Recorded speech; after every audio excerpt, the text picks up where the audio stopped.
Rightio.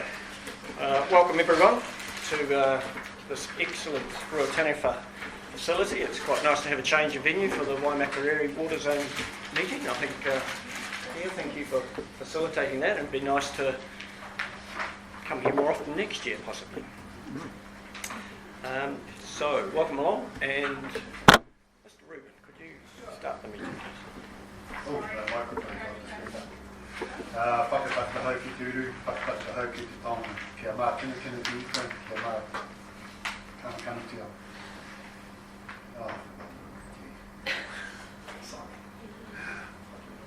E tō mātou tinani, kia tapu tō ingoa, kia pai mai tō ranga tira tau. Kia me te tau e pai ai ki nongu ki te whenua. Kia rite anō ki tō tinani, no mai kia mātou ai nei, ki tahu no mātou ki te rā. E muru mātou hara, e mātou hoki e muru. Te hune e harana ki a mātou, ki mātou i kāwe ki a whakawaia. I nāri whakarani mātou i te kino, nāmi tiratanga, te kaha me, āki, āmu.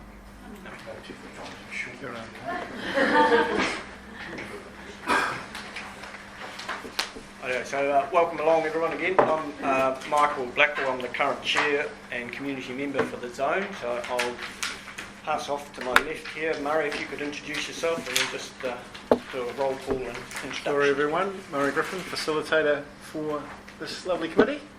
Erin Harvey, community member. Sandra Stewart, Waimakariri District Councillor. John Cook, Ngāi Tūhuri Rep. David Ishby, community member. Patu Reuben, Ngāi Tūhuri Rep. Deborah Lindsay, community rep. Trevor Latham, community rep. Megan Hanson, King Council. Quinty Main, community rep. Angus. Andrew McLeod, Environment Category Communication. Adrian Wood, Surface Water Science. Steele, WPC5 University. Sophie Allen, Water Environment Advisor at Waimakariri District Council. Steve Gray, Marketing Facilitator at Key. Michael Knight, Building Environment. Marco Kawai, Site Lead Delivery.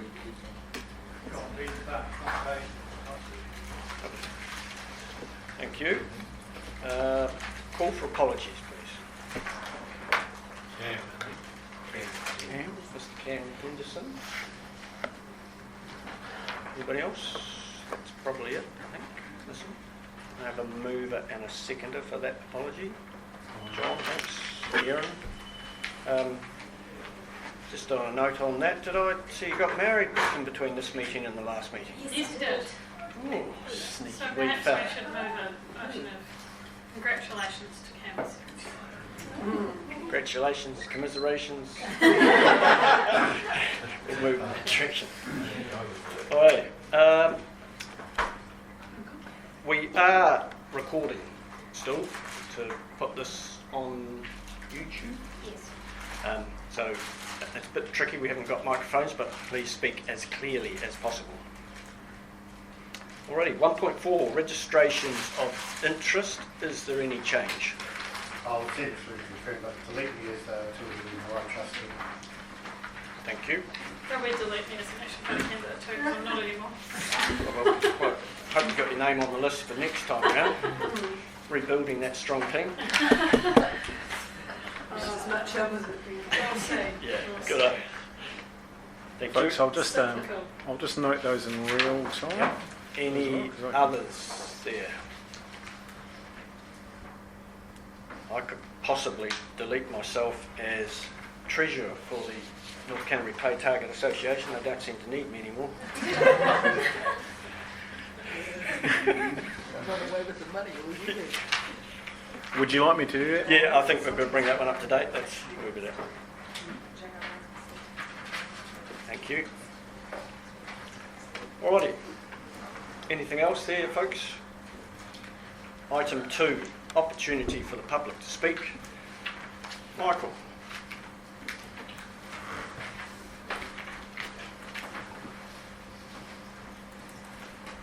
Mike, I've just put your pen drive just up there next to that.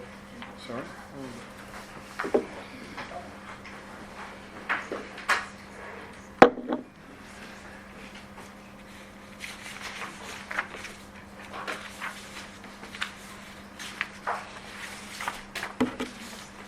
Parramatta. So it was Tuahiwi Marae Trust. Yes. Just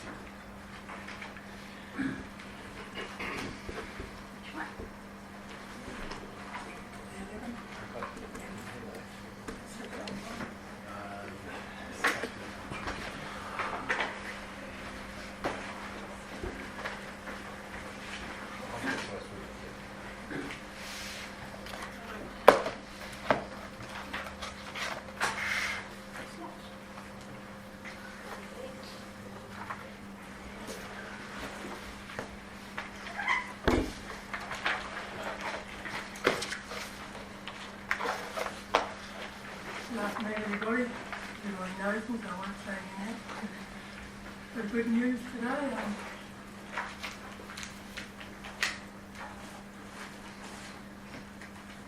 And this is what the Beach Grove Creek on the subdivision looked like 2 years ago.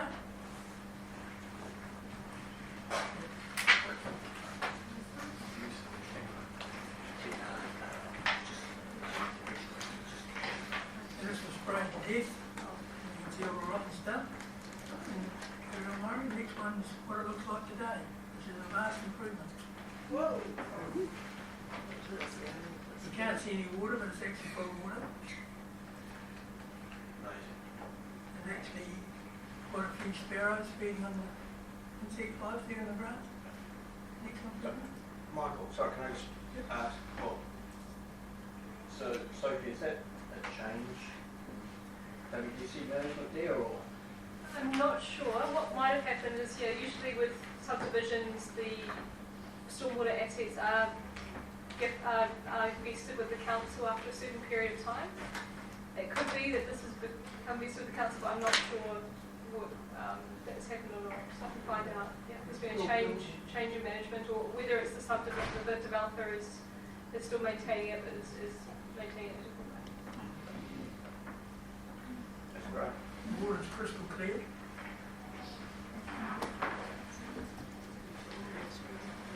a bar where you can actually see the water. Where does the water go? Down at the agricultural drain. It's like Skywood on the Magic Golf. This is what all our drains should look like. And putting up the other day. It's a stormwater pond that's over from it. Same scenario. Runs down through the grass there and down into the drain around the corner of those houses. Looks nice and healthy. Quite a lot of insect life there. There's probably about 8 or 9 ducks there and up there, but I never saw any young ones.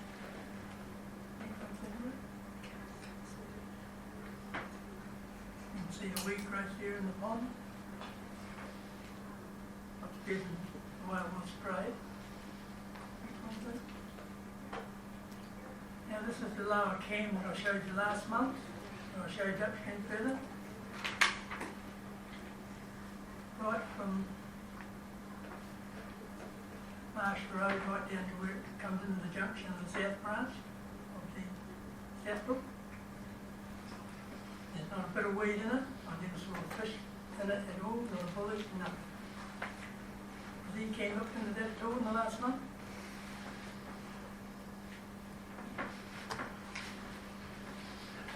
It's the lower cane. That's the Cam River itself, and it branches upstream. That's your close-up of it. All these streams and drains and creeks I've been showing you, they all look the same.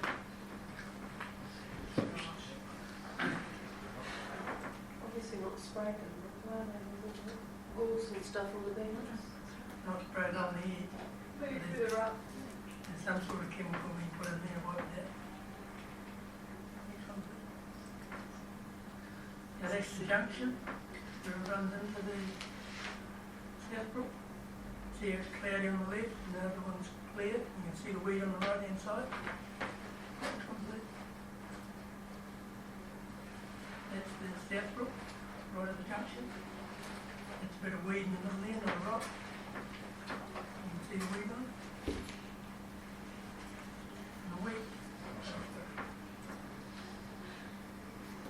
Now the weed downstream from this junction, wherever there's quiet water, it's all covered in brown algae. And the nutrients running out of the can, creating this algae to grow. We use the current that washes it off and it's not growing.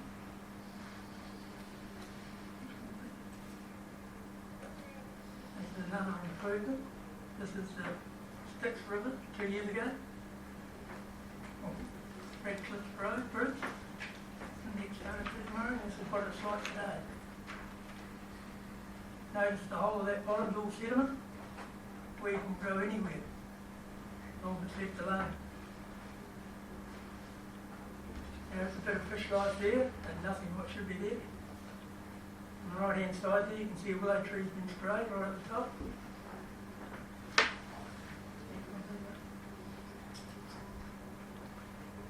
Now this is in the Styx River. See the pole in the middle on the right hand side, that's the Capitoni stream running out. Notice there's no weed there, it's all brown and muddy. As far as the clear of the poplar tree there, it makes it hard for you to see the weed, but it's all weed on the other side, helps the weed. One side's health and the other side it's not. The Capitoni stream runs for about 4.5 k's. There's virtually no weed in the whole thing. I want to know why. And there's virtually no light in it either.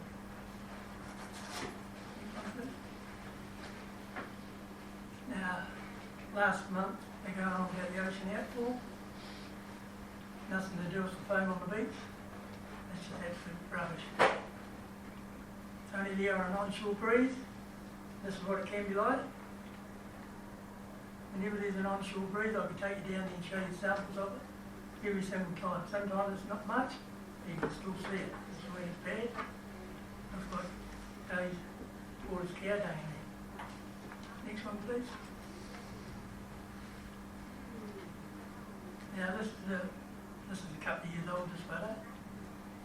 I went to the sewer pond with Sophie and Gavin and Paul Williams 2 weeks ago. There were no dead birds. Rotten algae still there. They are desludging some of it. They haven't got enough money to do it all. And there's heaps and heaps of it there. Depending on the weather, the botulism is still going to be there. Coming up with a long-term plan in about 12 months. So you're talking 15, 20 years. They're still going to kill our bird life. This is not acceptable. Not to any reason, in my opinion. Next one, please. That's a video done.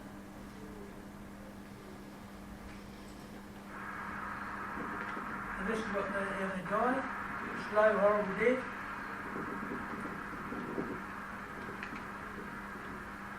We can do something about this. The consent on this plant is pathetic. This is ECAN's fault as far as I'm concerned, and the government, and the council. This is not acceptable in New Zealand. We shouldn't have to put up with it. Christchurch City Council apparently have got on top of it with their botulism problem.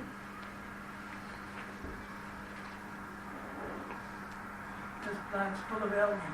It's creating more algae every day. As it matures, it dies. Then rots. That's how we get botulism in the wild, through rotten vegetation normally. And it does occur in the wild. This is man-made.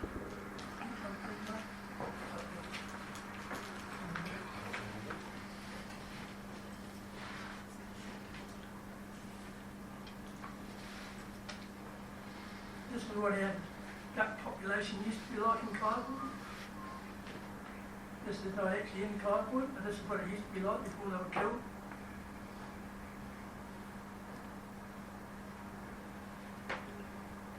Used to be thousands. We actually wiped them out. Council tried to tell me there's more water fell around now than there's ever been. It's an absolute rubbish as far as I'm concerned.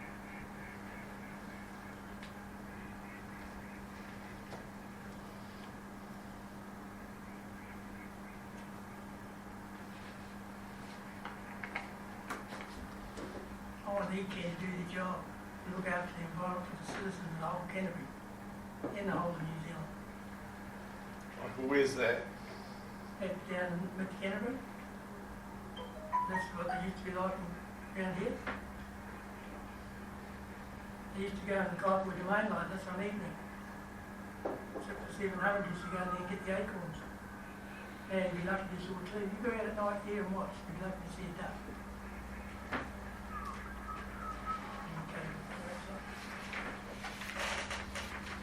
questions? I just wanted to ask, perhaps to Sophie, have there been any outbreaks of avian botulism at the ponds or anywhere in our district at the moment? Not yet. I have asked our water unit to keep an eye out, so they're the ones who are regularly at the ponds, and we'll look at the contractors, like the special ornithological contractors starting soon, for regular checks as well. We haven't had anything yet. It is likely to be a hot summer, Yes. so higher risk this summer than we last summer. Thank you. So to counter that risk, and possibly through you, Sandra, what's the ability of the council operators to maintain the water level at a higher level in the sewage pond? Yeah, so a bit of 'Cause clarification I've had from Gavin Hutchinson, who's our wastewater engineer, is that we usually have the same level of water, it's just how fast the water's moving through. So we've got a weir, it's just about, so a couple of years ago we did lower the water level in summertime to de-sludge, and that was a bad outbreak that year, so we won't do that again in summertime. But usually it's the same level, it just takes 100 days rather than 30 days for the water to go work its way through in summertime, because you've got more transpiration. So we can't make the level higher, because it's already at the level that it's just about, if we had more water to flush through. But that area is allocated for groundwater, and you can imagine the outcry if we said we're going to put a whole beautiful groundwater into wastewater treatment plant. So in terms of how to get more water in to flush it through is not something we've got an idea of. But as a preventative measure, maintaining that level as high as possible. Yes, that's our standard. It would have to be something, we'd actually have to decide to do some desludging or some works in summertime to decrease that level, and that's part of our avian botulism management plan to not do that in summertime. Thank you. Just following on, Christchurch, you said The last couple of years they had. do you know how they did that? They keep the ponds as full as possible. It sounds like the pool is not just. And it's down here we've got tons and tons, I estimate 30,000 cubic metres of problems going over the years. Well, that's an estimate, it could be 281 but it's rotting. So the last few years have also been, it's been low in Waimakariri District Council, and so it could just be environmental factors. There's quite a few things, and it could also be that one area can trigger it to another area. It's probably more environmental factors that just be, it is complex. I'm trying to find more information from overseas about what triggers it. People just generally know higher temperatures. If they kept oxygen in the water, it would stop that. We're watching them cancer by an alkanated water. Because there's no need for it. It's only there because it's nature trying to clean the mess. That's the only reason it's there. It doesn't come just for safer like everything in nature. We're causing it. The only way to stop it is to get rid of the sludge as much as possible. Keep oxygen in the water and it'll be fine. Like trying to run a farm or any business, you've got to run it so it's sustainable. So our council has received a review from the SPCA. They had a conference up in Auckland last year about avian botulism, and they reviewed our management plan with some suggestions, which we're looking at implementing a couple of those. But some things are like a health and safety risk for contractors to try and go out and rescue birds that are sick in the wetland area is not feasible in many cases because they're so far out and just the treated effluent risk. So we are trying to implement what we can from that review. Can I just ask a really basic question because I don't have familiarity with the situation. So within that management plan, is there any provision for keeping the birds away from bird scarers or the likes to say go find somewhere that's not the Waitoa pond? Yeah, so that's something that up in I think Hauraki, they've had people using deterrents. We've tried deterrents in the past, not for avian botulism, but for other reasons. And they got used to it straight away. That is a common thing that it's very difficult to find something that will keep birds away constantly. So you might have something that you just deploy at a short time and but just thinking with your comment around high risk. Using cannon is commonly common, like a sound shoot. They can noise every 10 minutes and the neighbours can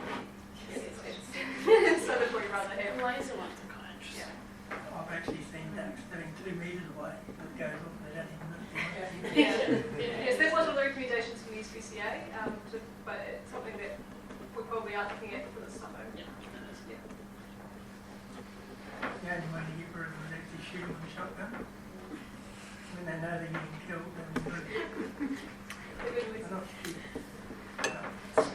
It's purpose, yeah. Cool, thanks. Carolyn? Michael, last month I don't think you came to the meeting because you haven't been to, and we had a presentation from the WDC. Yeah, about the sea foam was one that interested me because of what you were showing us before.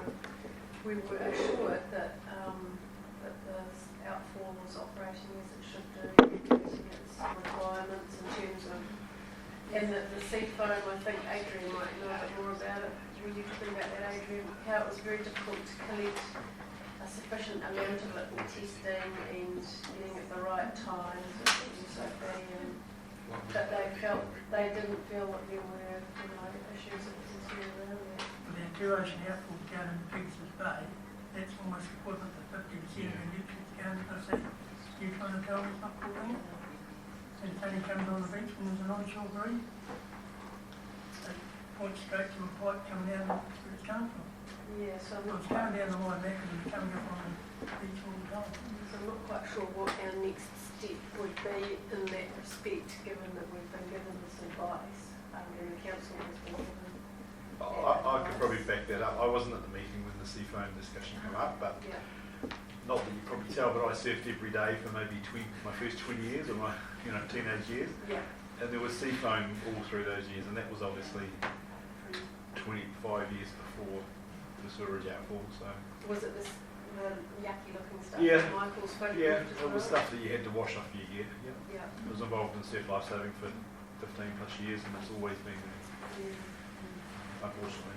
We're actually, I was having a look at Saltwater Creek recently and it had similar looking foam in it as well, broken up, sort of like speckles. So when did you take that photo? That photo would have been 2 years ago, that's a kind of great. Oh yeah, so it's a while ago.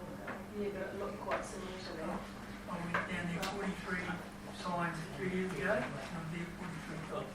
So sometimes it was knee deep. Yeah. You know what I mean? So it's Yeah, that's Yeah. a different sort of phone. There's an orange phone that,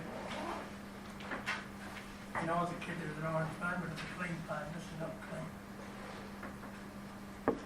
But maybe we need to speak to some of the surf lifesavers again, so we'll let them know. People who are down there all the time and surfing. Anyway, thanks for bringing it to us. Any more questions, Michael? I'm going to come back to your first two photos. And it's sort of nice to see the change in outcome from a change in management practice. So thanks for highlighting that, mate. We're all trying to take steps in the right direction, and that's a good example of it. I've got an email from ECAN, I'm not going to go into it today, but it's totally unacceptable for our democracy. Well, feel free to bring it up at the last meeting of the year if you'd like to. Cool. Thank you.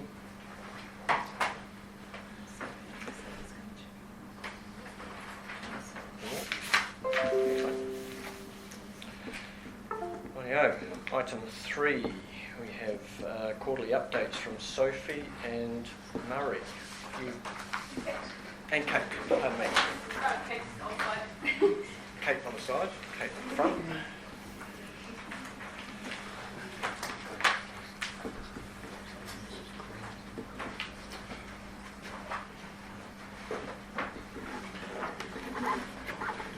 Oh, you go. Sorry. No, you're fine yourself. I just seem we've got more paper. Great. So this update I'm going to take is mainly just read, but I could pull out a few highlights just to help us talk through these things. So we have an MOU signed between ECAN staff and WDC staff for implementation of the zipper. So that's a great success to finally have in the bag. Anything you want to add about that, Murray? No, I think you've said it all there. Right. Can I just remember the question? Have we on the contract? I don't know if it's No, circulated. we Everything's I haven't circulated it. Yep. Yep, yep. Did you want it or? Yeah, I can circulate Right, that. Mario, will circulate that. What you have got is the reference copy for it, which is the But I know I've spreadsheet seen of the various documents bits. in. So, but yeah, I can circulate that. Yeah, that's a good point. WDC is nudging close with our stormwater consents. We've all lodged and we've got draft conditions for both Kaiko and Rangiora townships. We are meeting ECAN staff on site at the moment to talk about the monitoring program and how that's going to work. So it's almost there, we feel. Same with the drainage and maintenance and minor works consent, also nudging forward with several draft conditions being tweaked here and there, but that might be in day now. There was a question around stormwater education. So we do still have some funding in the budget for stormwater education, hopefully for a school program next year. I still can't confirm what exactly until our education program, that part, the stormwater education, is packaged in with the rest of our biodiversity and water conservation and other kinds of education. And whether that, there hasn't been a final decision yet about whether something will be in-house or contracted or whatever. So, but it is going to happen next year. Kate and I carried out some stockwater-based surveys, partly to inform our stockwater race bylaw review, but also just really good to know what was. From what I understand, no one's looked at our stockwater races before to see what's in there, and there have been interesting finds in the Selwyn district, for example, with species. So we'll give a bit of a photo of some of the things we found, Alva and up in Woolies. Did see evidence, some anecdotal evidence that herbicide spray, people are spraying their races too much in some places, and that's basically all you can find is dead freshwater mussel shells or dead snail shells. So that's something that I will be working on for education in this coming year. There is a note that the Macintosh drain site where I was planning to do some spawning planting, that's now going to be superseded by the shovel-ready project of our council, the $18 million project that's going to have a big wetland area. So in a way we're just upgrading, and good news there. And the last point was the private wells with the nitrate study that has boxes went out a week and a half ago, and I think most of the samples have come back in, just a few still to come. Did you want to have anything, Mary, to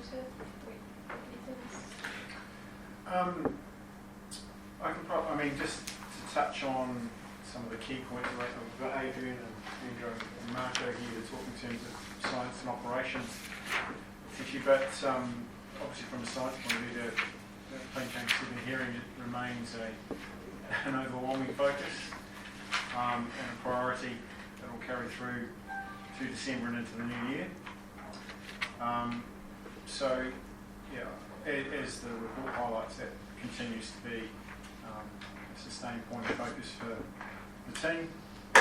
I think that what Amber's provided here in terms of support, in terms of district council, in terms of that second pilot study, the nitrate monitoring is quite significant, and the infiltration trial is carrying on, which is something that was obviously initiated during the zipper development phase. And the other thing, I guess that final point in terms of the draft model user guide for the groundwater model too has been fairly significant for the hearing. So in talking to Amber today, what, in terms of the hearings process and what got circulated to you all by way of a report that's coming through and being driven by the hearings process, in the early new year, she'll look to put together a summary document, I guess, of the reports that have been developed through the hearings process that are then at that point public. They'll be on the Plan 7 website, but just in terms of making it accessible to you as a committee and to the wider public in terms of where are those reports. And so given that they're located in slightly different locations, so she's going to pull that together and probably provide that at the February meeting. And then follow through on the March as well as the process goes through. But certainly just to highlight to you, some of the technical reporting that's been required through the hearings process as well. So that's something that we can expect in the first couple of meetings of next year. So from a surface water point of view, I don't know, Adrian, if you want to touch on anything. Get around to it. Make any comments if you want. Put it in front of you, mate. Can I just ask a question? Certainly. The data that you talked about on page, that first paragraph under groundwater team, when you look at the monitoring of the nitrate concentration in the Silver Stream springs, where is that data and can we have copies of it? Direction of travel, nitrate limits for streams and rivers monitoring. I'll have to follow up on that in terms of, I assume that's not Plan Change 7 generated, so in which case we can follow up on that as an action point, Sandra, in terms of making it available. I don't know, Adrian, if you've got any. In terms of the ongoing monthly baseline nitrate concentrations in Silver Stream. No, I Isn't it data produced somewhere? I'm just not sure where it's. No, I haven't seen it. The other bullet point 4, request for project to fill in sort of deep well. What's all that about and what's the deep well for? I was looking at it myself. I'm not exactly sure of the location of that deep well. What immediately came to mind was when we were developing the zipper of the ones that were put on the other side of the waimakariri, and whether that's an additional deep well on that side, which is what. Clarify and get back to us.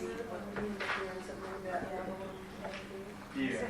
The deep wells that it's supposed to be. I think it is the ones on the south side. Can you confirm? But yeah, Thank you. I did note that too, Sandra. Yeah, that doesn't actually specify where the well is. So yeah, I'll follow up on those 2 points. Thank you.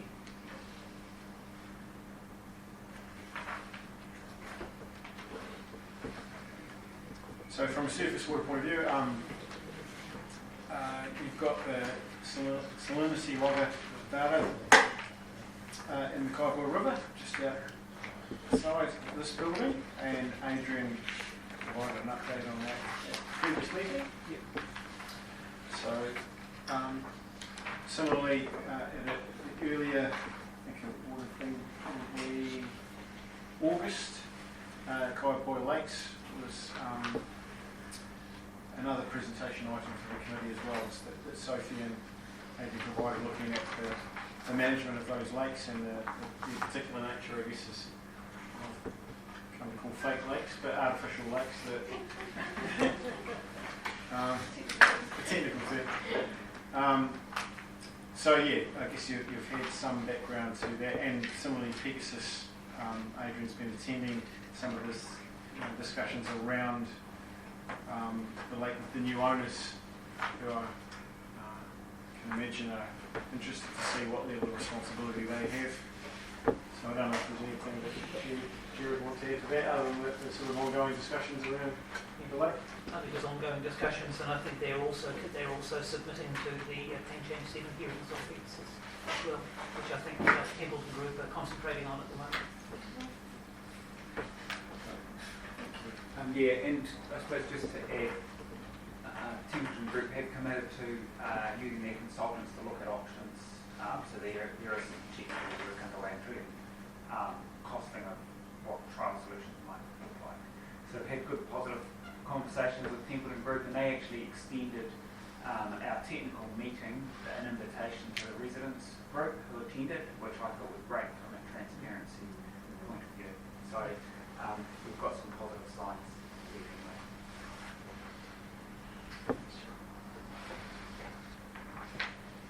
So the other items that are noted there under surface water, you've got, as we touched on in the workshop session, looking at the algal blooms, and following up as Adrian provided a briefing at earlier meetings, an earlier meeting around the research and looking at the nature of those blooms, and particularly I guess what has been identified as perhaps a relationship to groundwater coming to surface as well. So that's probably something that could potentially be part of future research in that We maintain an ongoing liaison with the researchers to illustrate to them that we're still very interested and want them to keep going with that. There's all the community interest. Lava data is something that we've been focused on in the last while too, and that's just noting that we had followed up on the Niwa sites on the Waimakariri River and getting that data updated on lava and fish passage on those key streams, and just ongoing inspection and monitoring on those structures. So that's been ongoing focus over the last year.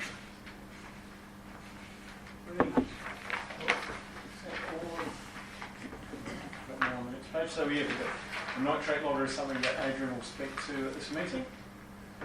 In terms of in the Silver Stream, and I think in the Kaiko today as well. So, and working on that Taura block mudfish habitat as well. It's something that is also referenced under operations with the Fora helping with that as well. So yeah, are there any questions around that science? I was just going to ask, on the Kaiko River, there's talk, and I know Adrian has mentioned this in his report later in the agenda, about putting a broad suite of water quality monitoring gear in the river over summer. Are you more specific about summer? When would you hope to get it? Well, I've got a presentation later on in the agenda, and so what I run through with that is it certainly won't be before Christmas. It'll be over Christmas, but there's a number of positive attributes that we're putting together, but there's a few hold-ups as well of trying to design it so it goes in and it works well. We're also having to recruit a staff member that we lost as well, that would be the normal person that would be installing these, but it's not going to happen immediately, but certainly there's no impediments to getting it in later this summer. I would imagine probably more likely to be around late January, February at this stage. Cool, thank you.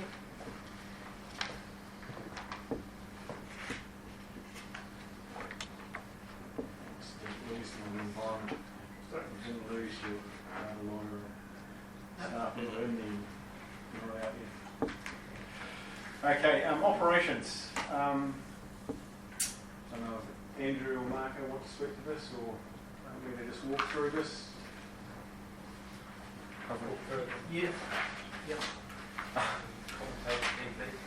So we've noted the Brad River Revival stays in there as an ongoing piece of work over the top of what we're doing, with the Rakahuri being a focus for that program being established. As you'll see there, we have got some works commenced on 3 wetland weed projects funded through immediate steps, which the committee supported earlier in the year.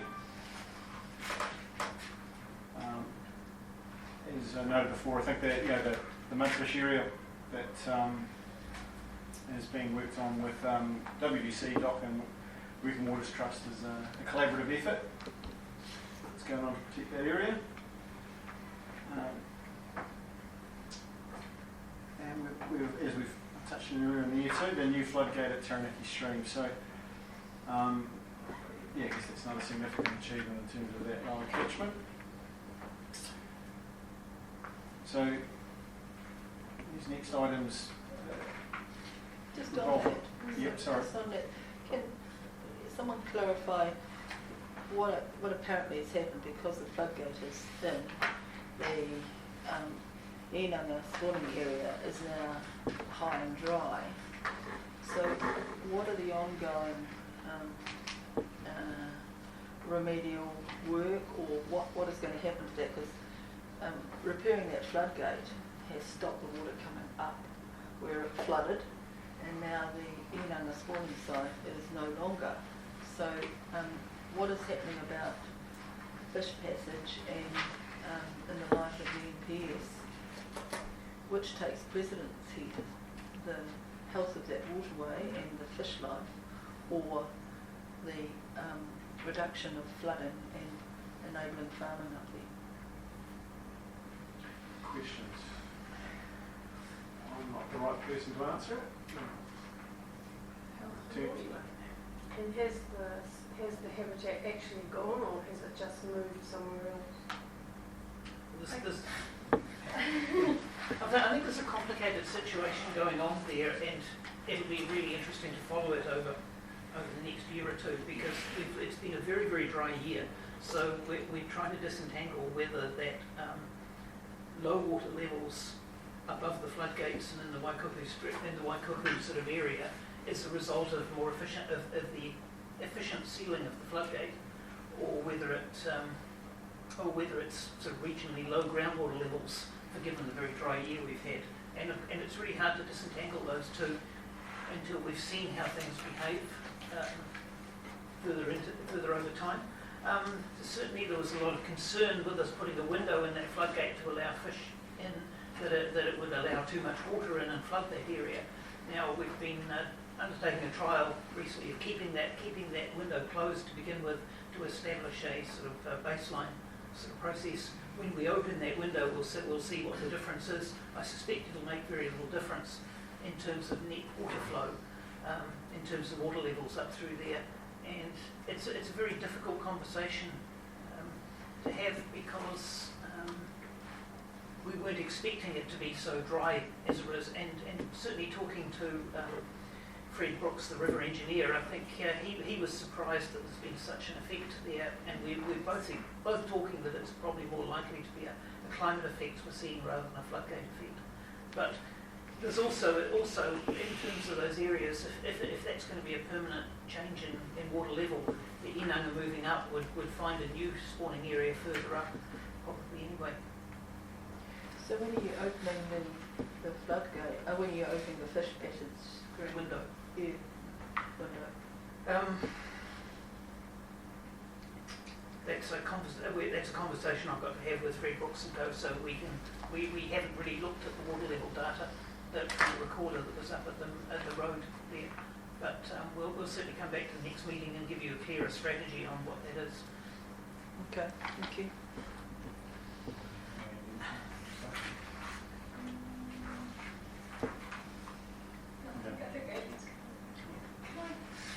Just sort of as a follow-up, and I was going to comment on some questions to the Waimakariri District Council. I mean, I was really pleased to think that an ecologist and an engineer have been talking about this floodgate and the effect on the Inanga, but and the environmental impact assessment that was done before the gate went in, but I'm not sure that actually one was done. So I just wonder if the liaison between the ecologists of both councils and engineers and local landowners is actually happening. Or is this a good example of what happens when you don't talk to each other properly? I mean, I just think this is awful that this has happened in an area of such high value habitat, and a well-known area in terms of the land uses and the flooding in the past. It just seems crazy that it has happened. Well, I mean, I'm not saying. I agree that habitat may reappear somewhere else, but it just seems severe avoided in the state. Although I appreciate climate change is sort of upon us too. I think that where I'm talking from a climate perspective is groundwater levels are at a very, very low level at the moment, and I think that's probably having a much greater effect than actually replacing the floodgates. And it's disentangling those. Everyone's got an opinion on it to some extent. And I know even after we first put the floodgates in, they weren't sealing as well as we thought they were. And in many respects, we were thinking they were probably very little of an advantage. And yet we were seeing that effect of lower water levels. Now, I know Red Brooks has spent a bit of time trying to get them sealing better and things like that. But, it's one of those challenges of trying to disentangle the actions and the responses. Just hope it's a lesson of better integration and conversations. That's not as a personal level, that's an organisation systematic process. We did have a problem of that. We were anticipating there was going to be a padlock on the window, and it was actually just had a bolt that people have been playing with and removing and all sorts of things Just like little that. things like that. So that was another things of people don't leave things alone.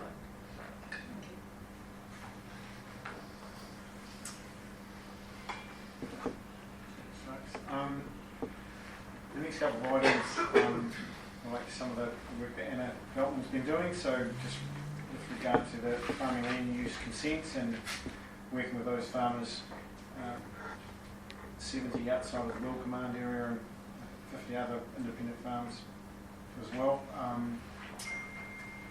that requiring consent. So Anna's also been running drop-in sessions for those farmers as well to provide general advice. So that's been occurring for several months and obviously through the last quarter. So that I think continues onwards. I think those drop-in sessions. Yeah, they are. Murray, in regards to those, the 50 plus farms that require the land use consents, are they of a particular size? Because I know there was originally a target for the larger farms, so is this now the target led us to the smaller properties? I couldn't say. I don't know if Marco knows the answers to that one, other than that they're outside of the Will scheme.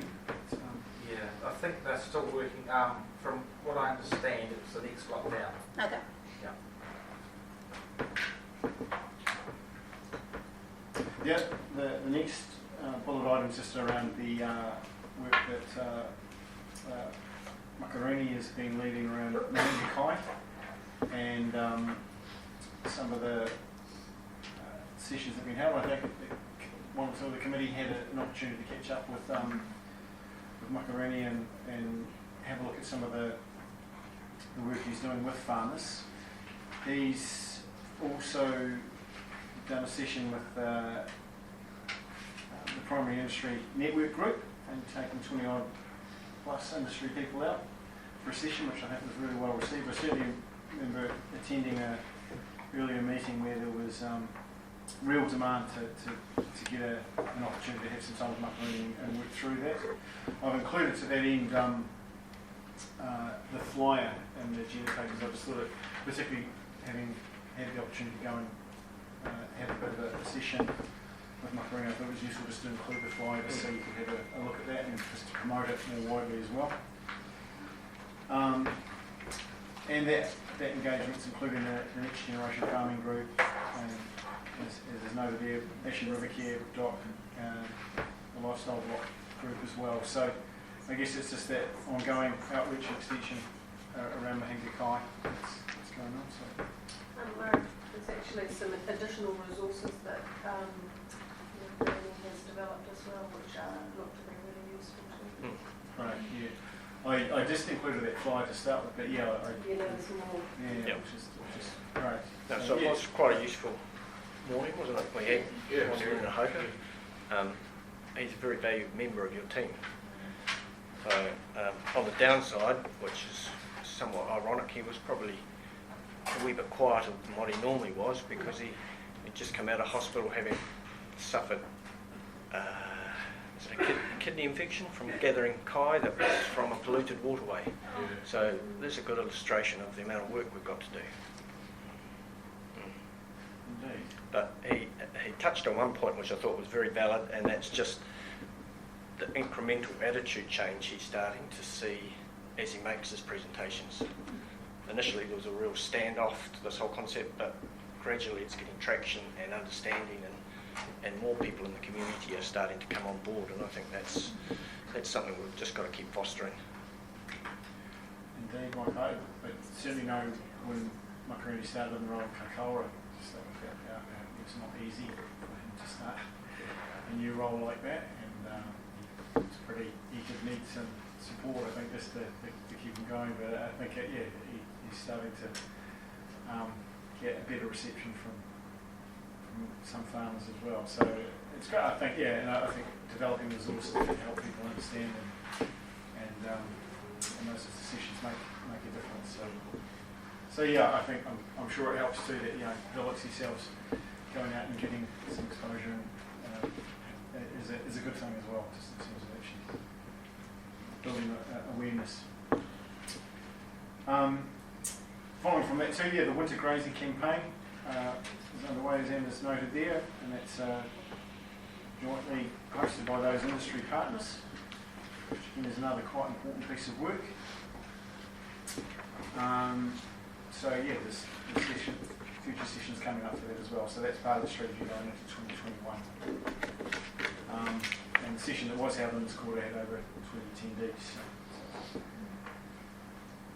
And the last item in that section 2 just is that ongoing catchment support to some of the very good work that's been initiated by members around this table as well. So just noting some of the work that's involved in the last quarter. So I don't know if any questions in and around that, or you want to add to any of that, but I guess that's just highlighting some of the support that goes on from the staff point of view to some of those initiatives with landowners in the zone.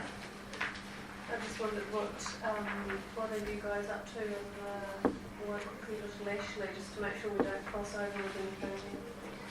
Yes, so specifically on the Fonterra catchment funding, I can update on that. Yeah. We were at the fact that the landowners have gone over these plans, each farm was provided with a plan as such, which just showed, I guess, the critical areas where we were getting point source discharge. That's with them, they're out getting quotes, but firstly agreeing that yes, that they're happy to do that. Obviously it is in line with what Fonterra want ultimately, because it is the fund. So at this point, a couple got quotes, some are a bit ahead of the others. There's a couple that we're just following up with and making sure, because they had other ideas of where that money may have been better, but I guess for what we're trying to achieve, it really is about the water quality aspect, and that would be, I think, more in line with Fonterra's what they're trying to do. But also, sort of aside to that, I think going forward it would be great to use this as a model, using sort of sub-catchment groups. And I know, Caroline, across the road at Saltwater Creek there, was that you? Yeah. So sort of getting smaller groups, it might even be worth having if we, going forward, if we sort of go into little areas with smaller subgroups, if somebody from the zone committee puts their hand up as a key contact. So Dave Ashby's been very kind, and with the Fonterra group, we went out initially to meet and sell the idea. And if we're going forward with that sort of model, that we have perhaps somebody that puts their hand up from the zone committee that might want to sort of come along in the initial process. Well, I've spoken to probably 8 or 10 farmers in the Taranaki Waikuku catchment, and they're quite keen to, one of them has offered to have the others round to his place to talk about whether they want to form a group, and I had offered to, help tell them what needed to be done and sort of illustrate what we've done with the Saltwater Creek group, and if they want to do the same thing, we can get Landcare Trust in again to sort of run a similar sort of a process. So I had spoken to all the farmers, I think, about 2 or 3 weeks ago, but it was just a really busy time for them, especially the dairy guys in the middle of calving and mating and whatnot. So they decided, let's just leave it for a few weeks, and so I'll give them a call in a couple of weeks' time and see whether they're keen to just have that informal gathering to start off with, and then see where that goes to from there.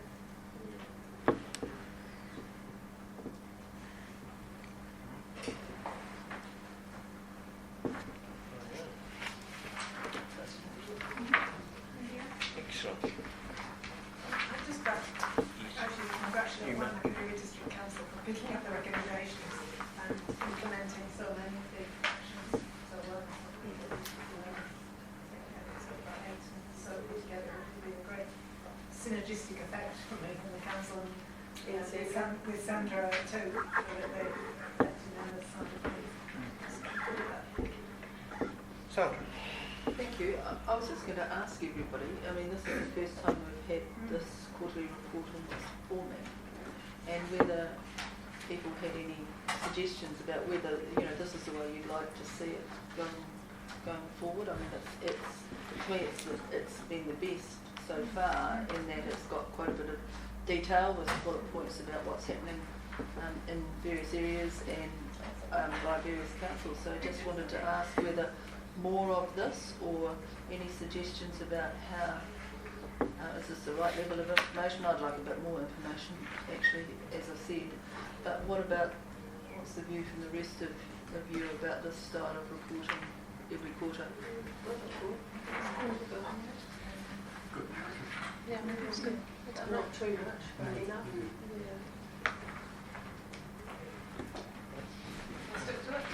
Yep, keep to that. Yeah, I like it. And as we mentioned in our workshop, I think we as a zone are very fortunate to have both councils working so well together, and it's meaning more work is getting done on the ground. So keep it up. So next report will be February? February meeting, so that'll be from October to December. Oh yeah, no more further questions there. So Is there a recommendation? I'm going to make one if that's all right. Yeah, there seems to be a bit of a gap there.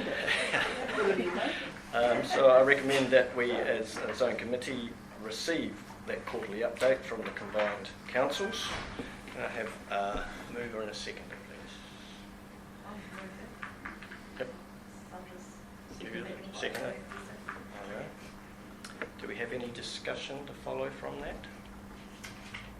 I'd just like to congratulate both councils on what is the best, to my mind, what is the best example of reporting so far, and excellent work, and keep it up. Thank you.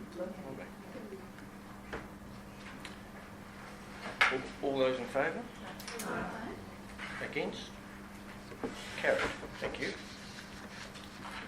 Item 4, which we're going to look at all the hazards that we have in our lives.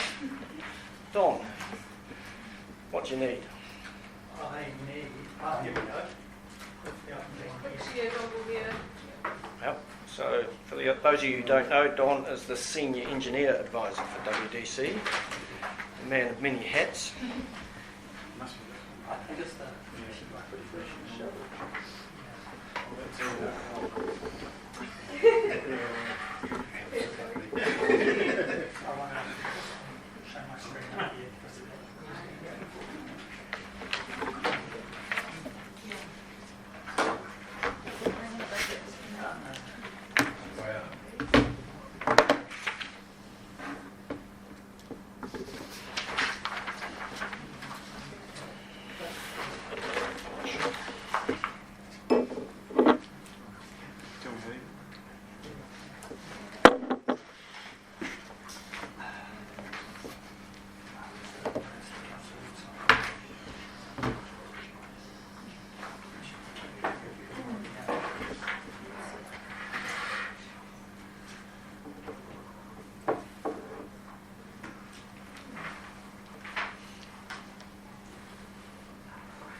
Good afternoon, everybody. My name is Don Young, and I've been asked to bring you up to speed with where the council is at with our current modelling and our information gathering on the various hazards. Just as a little bit of a background, one of the main reasons we've been doing this, as you will be well aware, the proposed district plan will be notified in the coming months, probably around about March. And so around about a year ago, we turned our mind as to whether the underlying information that we had was of sufficient robustness to support those policy decisions that would have been necessary as part of that proposed district plan. And the conclusions we came to was in a number of areas, no, it wasn't. There had been quite a lot of rework, new information, better information emerging over the last 5 years or more.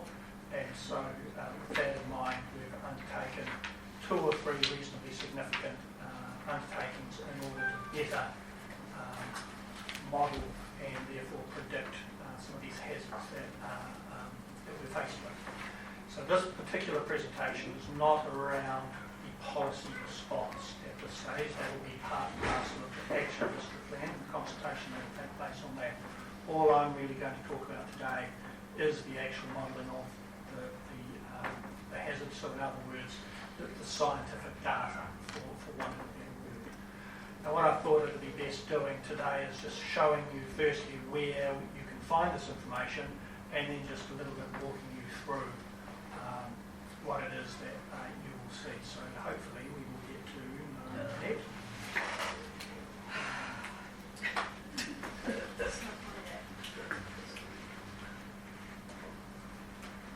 So with that introduction, I've only got to stand.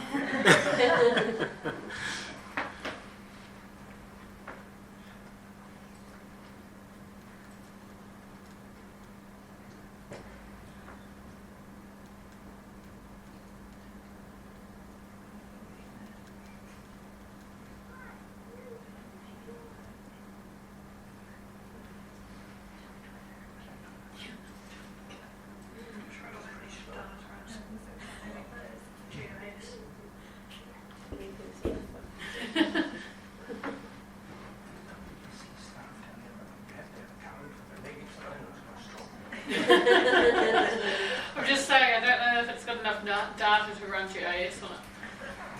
I seem to like buy a new data pack every second day.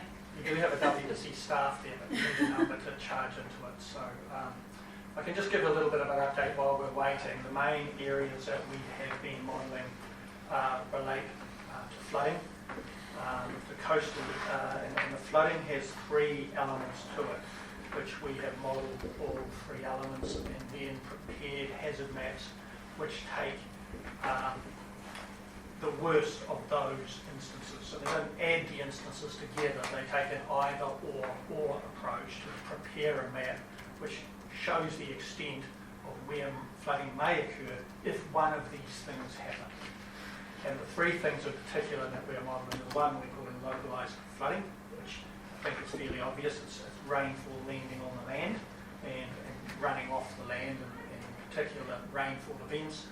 What might the impact of that be in terms of flooding? And obviously we're looking at the 1 in 100, 1 in 100 year, 1 in 200 year, 1 in 500 year, those different types of events, as well as the smaller ones as well.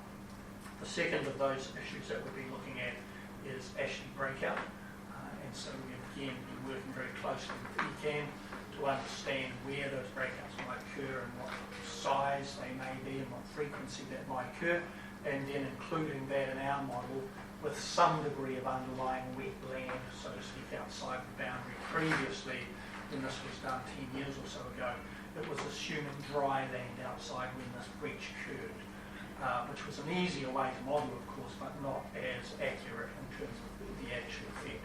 But again, equally obviously, we wouldn't have a 500-year event outside the river at the same time as we had a 500-year in the river, because they are driven by different catchments.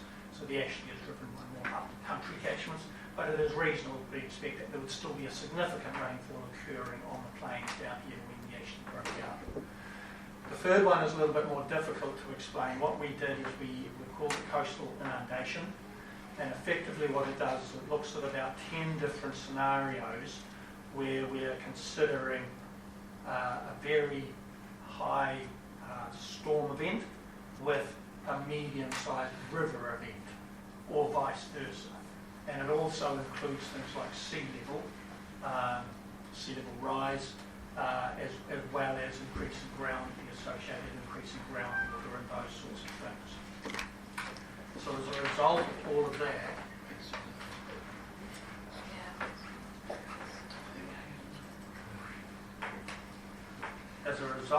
that, we have firstly those individual maps that people can go into and see the effect of each of those elements, and then we've combined them into a flooding hazard map, which we're intended will drive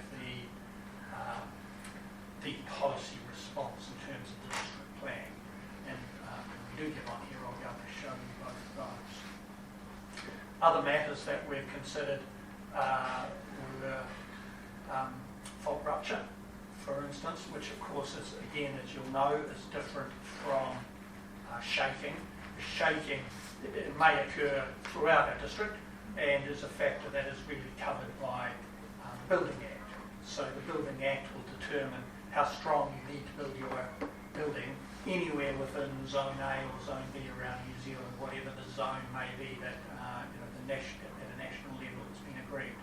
The fault rupture is much more localised, and it is where the ground may actually split, and that is, so we know where there are some fault lines, and we have again plotted those, and where we know those fault lines very accurately, we've got quite a narrow band which says thou shalt not build within this, where we're much less aware of the position of the fault line. We've got a much broader band which says actually we're not too sure, so please stay away from this wider area. Tsunami is another one. The tsunami at this stage, we are basing our tsunami modelling, which you'll see here today, on a lot earlier work, whereas again you may be aware that the Christchurch City have been looks like we have a bit more success, have been updating their tsunami modelling far more recently.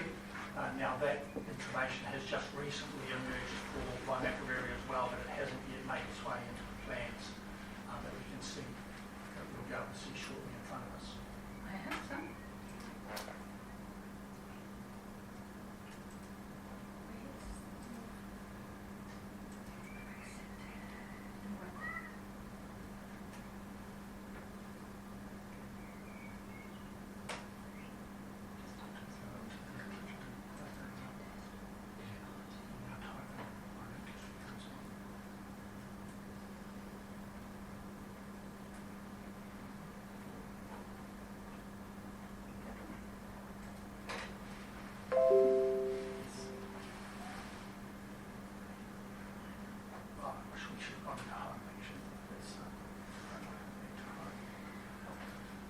So, just to give you the base information, this is our homepage on the, thank you very much. This is our homepage on the Waimakariri District Council site, and if you go up and to have a say here, unfortunately, and let's talk, and unfortunately we're no longer a current consultation, so as you'll see when that opens, we will be in previous consultations.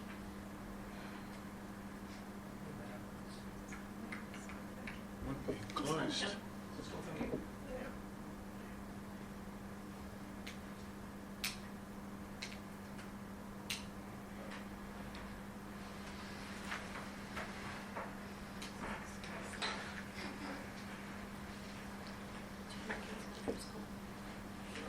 Yes.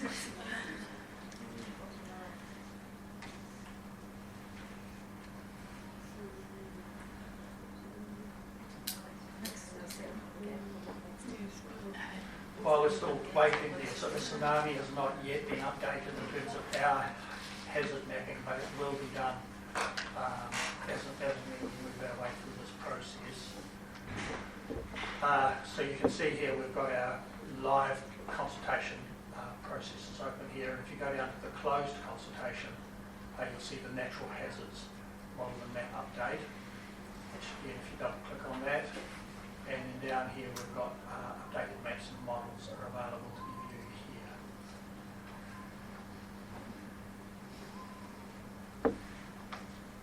So when we go into this, you'll see tabs along the top that we've been referring to. That's just loading up. You'll see in particular the fault rupture, liquefaction we haven't mentioned yet. Effectively, the council has made a decision not to update its liquefaction information and modelling from what was done back in about reason for that is while we're aware that Christchurch City have undertaken quite a significant upgrade of their liquefaction modelling, and if anybody's ever been on their site, it's pretty impressive. They've got a very interreactive system where you can plot in your own land and predict the earthquake, and it'll tell you what you could expect and give you visual pictures of that level of liquefaction, etc.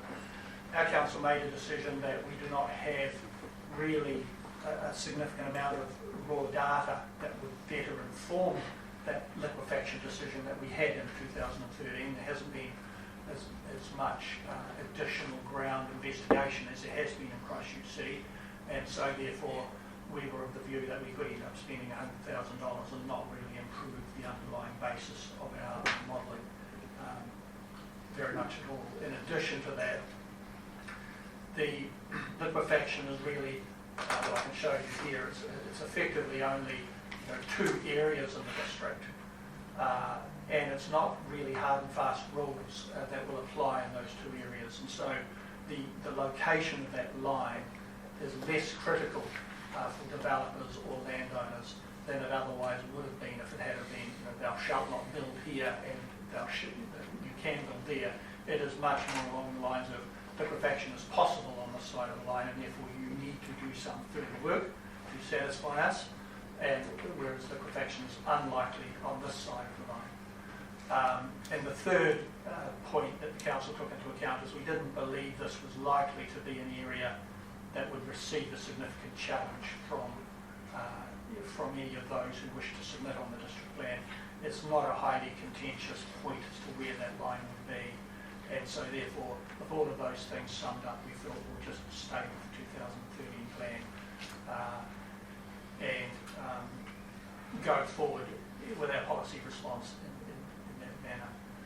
So it's slowly coming to light here in terms of what it is, but as you can see, or as you will be able to see shortly, it's very, it's no different really than it was before. Effectively, we've got the green. The green actually extends for the rest of the district. It's just that was the extent of the study area, but basically liquefaction damage is unlikely, and liquefaction damage is possible without boundary here, obviously, in Christchurch City beyond that. And so then there will be obviously rules written into the district plan about what that effectively means for any person wishing to build or develop in either of those areas. The flooding, I think, is the most interesting to us, and this effectively is where I was referring to before. First off, when you click on that, we get the hazard map, which effectively relates to the hazards as defined in the regional policy statement. So we have high, medium and low hazard areas, and you can see here that we can obviously search. There's a search button for searching on specific properties, and we can go in and out and move around on the map to see in closer. Now, as I indicated, this map is effectively the combined outer edge of the 200-year flooding maps from the three different sources that we talked about before. And if you're interested, here are the words down here. And when we get down a little further, we can see here that we can click on the three individual flooding maps which make up, which feed into that underlying hazard map. So for instance, the 200-year localized flood depth. Now this isn't shown in terms of hazards, it's more shown in terms of depths. Whereas you may be aware the hazard is actually a combination of depth and or velocity. So a high depth and low velocity, or high velocity and low depth, both potentially lead to a high hazard as such. So you can see here with the localized flooding, We obviously have a fair bit of flooding in this area. Here's Rangiora, just slightly dark shaded here. Kaiko sitting down in this area down in here, and you can see north of the motorway there's a significant area, but it also extends beyond the motorway. So obviously from this perspective, you can see that we do have quite an area in this part of our district, which is in particular affected by this. And I think, in fairness, it's fair to say that effectively what we've got is, basically a bathtub, where this is a lower ponding area where the water just effectively comes down towards it and builds up in that particular area. What was the value for the purple colour? What was it there? 1 metre. 1 metre. 1 metre. Yeah. Then, as we go on to the other two, the Ashley breakout flood depth. And again, you can see effectively here, so the way this works is we have, ECAN have identified about 4 or 5 sites where they believe it is more likely that the Ashley will break out.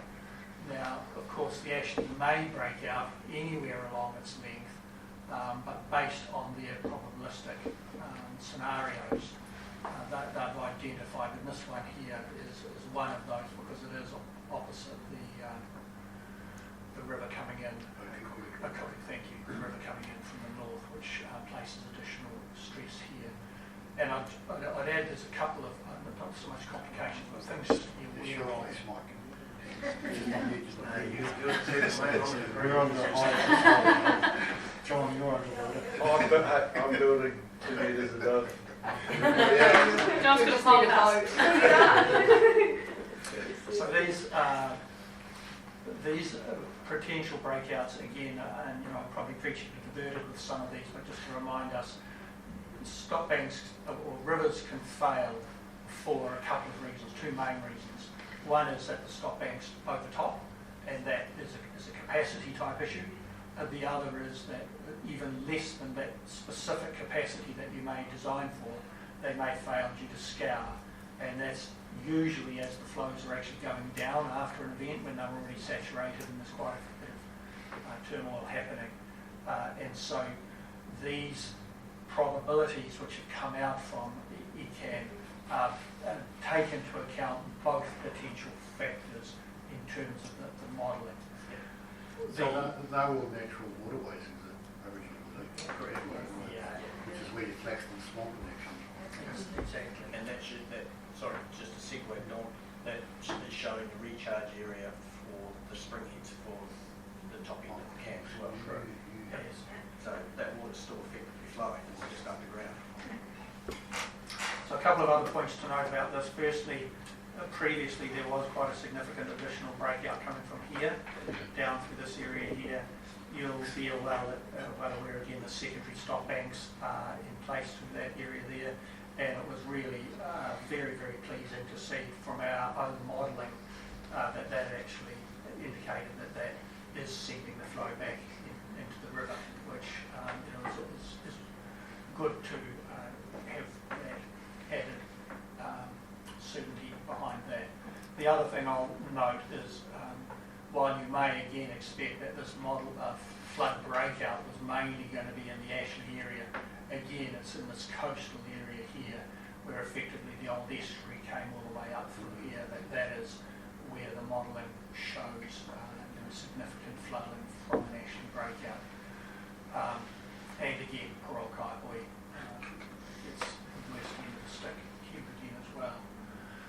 This is going to be very good information for the council. The council has received this information and the purpose of doing that was to ensure that we could make it available to the public and also make sure it's taken into account in our own workings. We have not yet turned our mind to whether we believe, for instance, this level of flooding from a stop bank is acceptable or not, and pass an opinion on to ECAN. And it may well be that as a result of that further thinking about this particular issue, that the council decides that it does wish to do something about these stopping breakouts. Now, obviously, the thing they would do if they were of a mind to accept that is, firstly, of course, do a fair bit of investigation, and then once they determined there was some work to do, the cost of that would be applied over the appropriate rating base, and there would be obviously a conversation to be had through their long-term plan or probably long-term plan as opposed to district annual plan, which then looked at establishing an effective rate over that area to do something about that. So those are all options for the council to think about. One major issue that is of council's minds, of course, is this in this area here is the direction that Rangiora is, looking to grow. And at the moment, most of the development in that area we are dealing with by asking people to protect their own land from this type of event. It may well be more prudent for the council to think about a broader and bigger scheme that the costs were actually recovered over a wider area with larger stop banks and channels further out still. And those again are decisions for the council to think about. And another thing they'll need to think about, of course, is our own assets. What does this level of flooding mean for us in terms of the protection of our own assets? We're already mindful when we design for flood events as we're designing our works, but it is potentially prudent for us to look back over our shoulder and see what we have now that is possibly more prone to the effects of this type of flooding than potentially we might have thought in the past. So I think there will be a number of streams of work that fall out of this, again, this raw data, so to speak, as we go forward into the future. If you're going to leave that, I was just going to ask a question, and it might be one for Councillor Stewart. So, in the upcoming, I know you don't know about the plan drafting, but in the new district plan, you will have not got the answers from ECAN about what they're prepared to do to stop this sort of flooding. So is the district plan likely to put a halt on development within some of these areas? So the district plan, sorry, I can probably answer as well as Councillor Stewart. The district plan will be placing a number of rules on high, medium and low. It may be that it does not take quite such a definite thou shalt not. It'll be more, you need to show us how you mitigate those effects. And all of that will take place well before ECAN have even considered this issue. And so the council will be making decisions for the next 10 years with the information we have. Now, if over the next, for instance, 3 years, this conversation advances and ECAN then do plan for this work, the council probably still would want to see that work implemented and then properly modelled before it was prepared to change its underlying zone requirements anyway. So we, without being too conservative about this, we could well be talking about a 10-year cycle, even if we wanted to act on it reasonably quickly. But it would seem that a precautionary principle that a lot of environmental planning takes. Exactly. Actually, not developing in those areas would be higher level of precaution than expecting an individual to deal with that.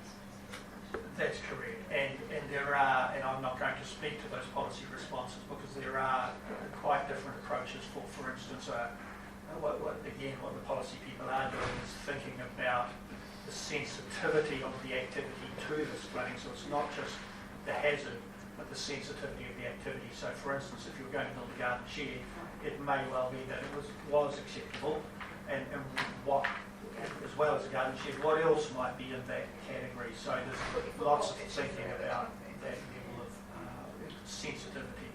When we get into the larger 300, 200 or 300 lot subdivisions, there'll be a completely different set of guidelines and rules than there would be for extensions to a house, for instance. So again, lots of thinking that Councillor Stewart and many others will be thinking about as we get closer to developing that district plan. So I do know Grant Edges particularly pushed through this committee for 9 years. They thought that we should be just developing around nature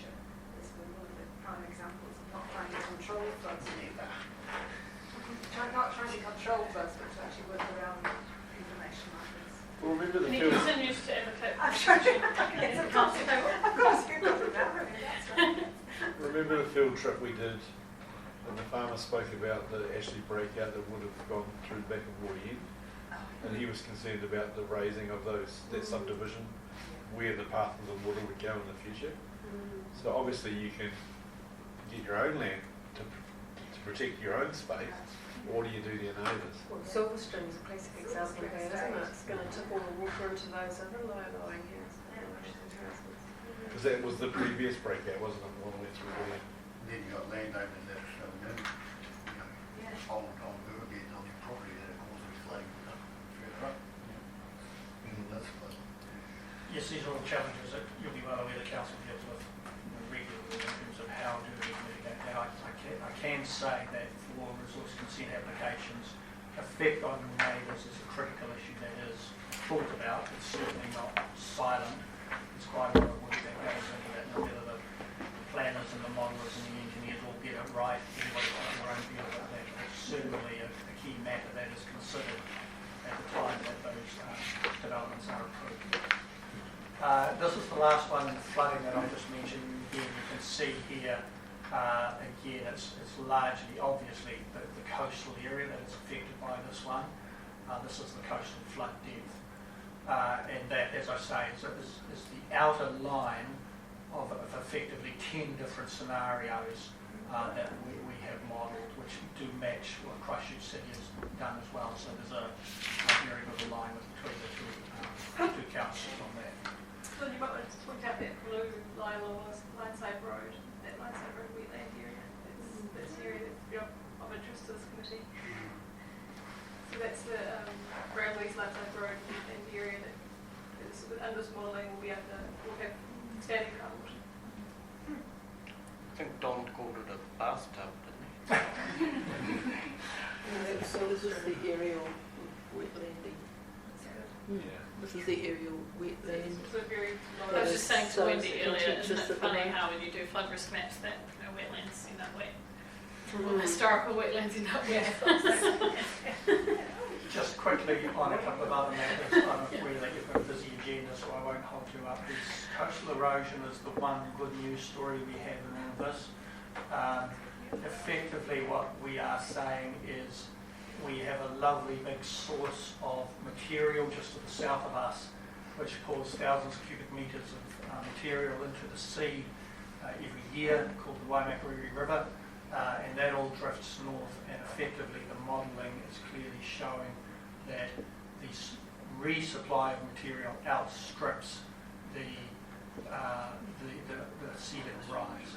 So Waimakariri district does not have a coastal erosion issue, apart from potentially at the very north of our district in the Waikuku area, where that beneficial effect is starting to wear off by the time you get that far north. But we are seeing our shoreline moving outwards. That's not showing it very clearly there, but effectively, if we look in closely to that, you will see that the dune line has historically been moving out and will continue to do so even with the sea level rise. So coastal erosion will not be a significant issue for us that we need to deal with in the district plan.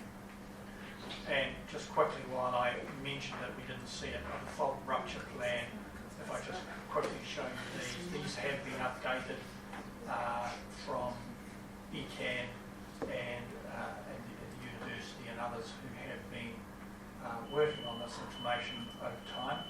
But you can effectively see that the majority of the faults are up in the hills of the back here.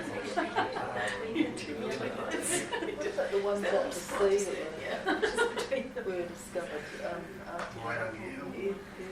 Yes, coastal those. No, true. But as far as hazard goes. Yes, we haven't plotted those.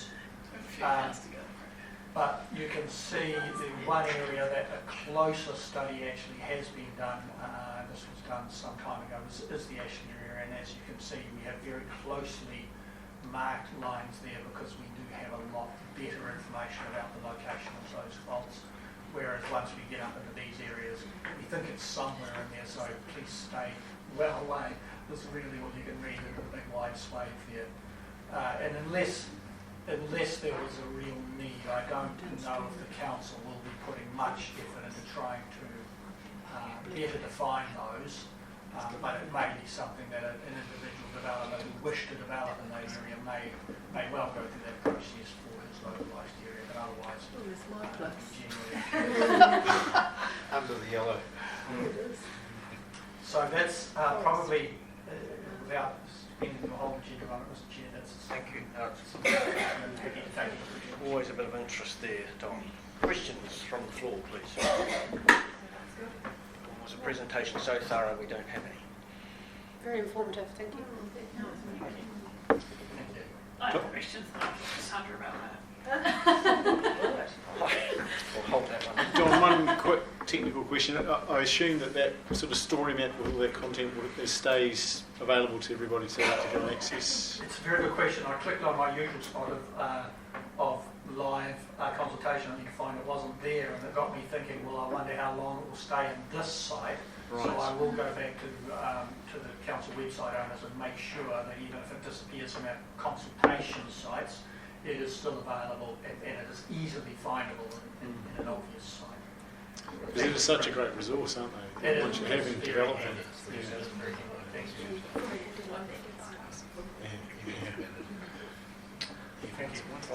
Thank you, Don. So I've got a recommendation that we receive that natural hazards mapping report. Can I have a mover? Hugh? Aye, seconder? Aaron? Any further discussion there? All those in favour of approving that report? Aye. Against? Carried. Thank you. Item 5, which is the Kaiko River Monitoring and Management Update. Mr Meredith, sir, you have the chair.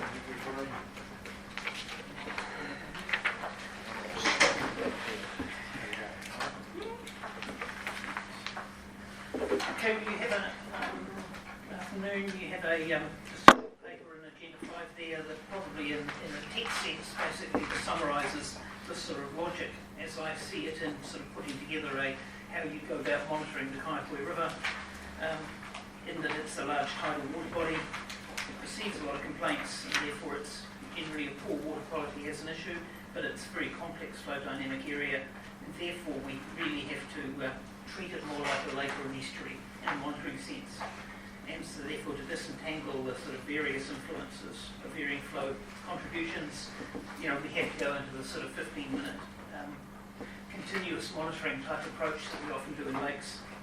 And therefore we'd be putting a series of different continuous water quality instruments in there.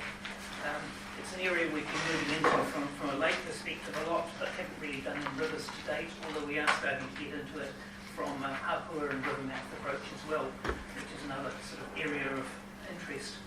So these sort of areas we're sort of scoping out at the moment. And only by sampling in this manner can the various degraded features of the water quality of the Kaiko River really be characterised, and we can sort of tease apart them and figure out what could be done about them. Once again, I've talked to you before about the salinity sort of monitoring, which has been a test case and the most effective site for installing this equipment, the same as the salinity was off the Mandible Bridge, because it flows through has a very easily has small bridge piles that are easy to attach equipment to, and represents a very beneficial site in the river as well. So really, we're just working through designs and mounting, installation and powering this equipment so that we can get it in this summer. It's a little bit more complicated than we first thought, so it's taking it a while. I have put a presentation here together on a few more details. We'll just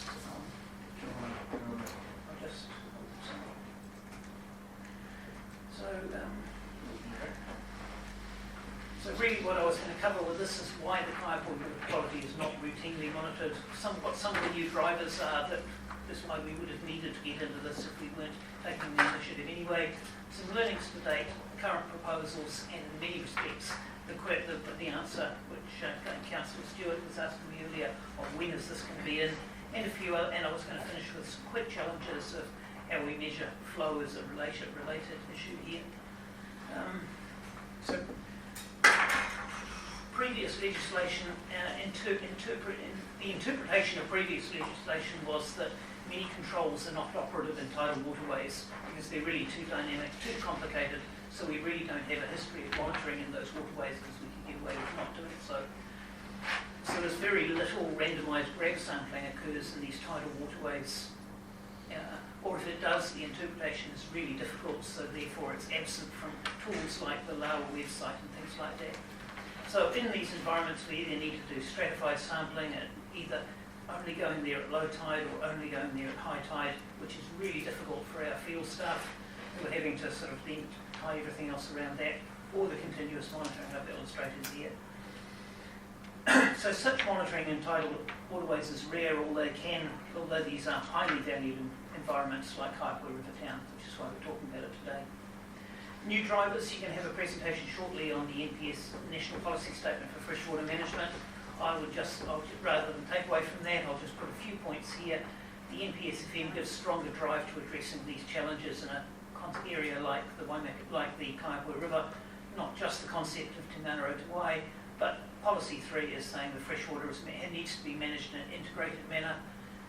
Section 3.5 recognises integrated, meaning recognising the connectedness of the whole environment from mountains to lakes down to the rivers, lagoons, estuaries, etc.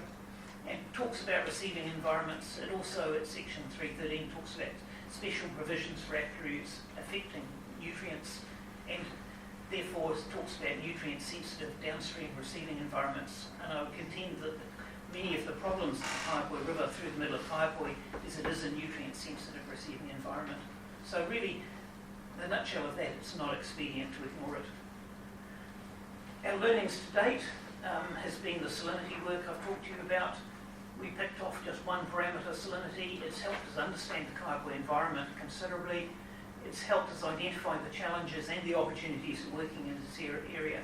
And so we've learned a lot before launching into a full continuous monitoring site.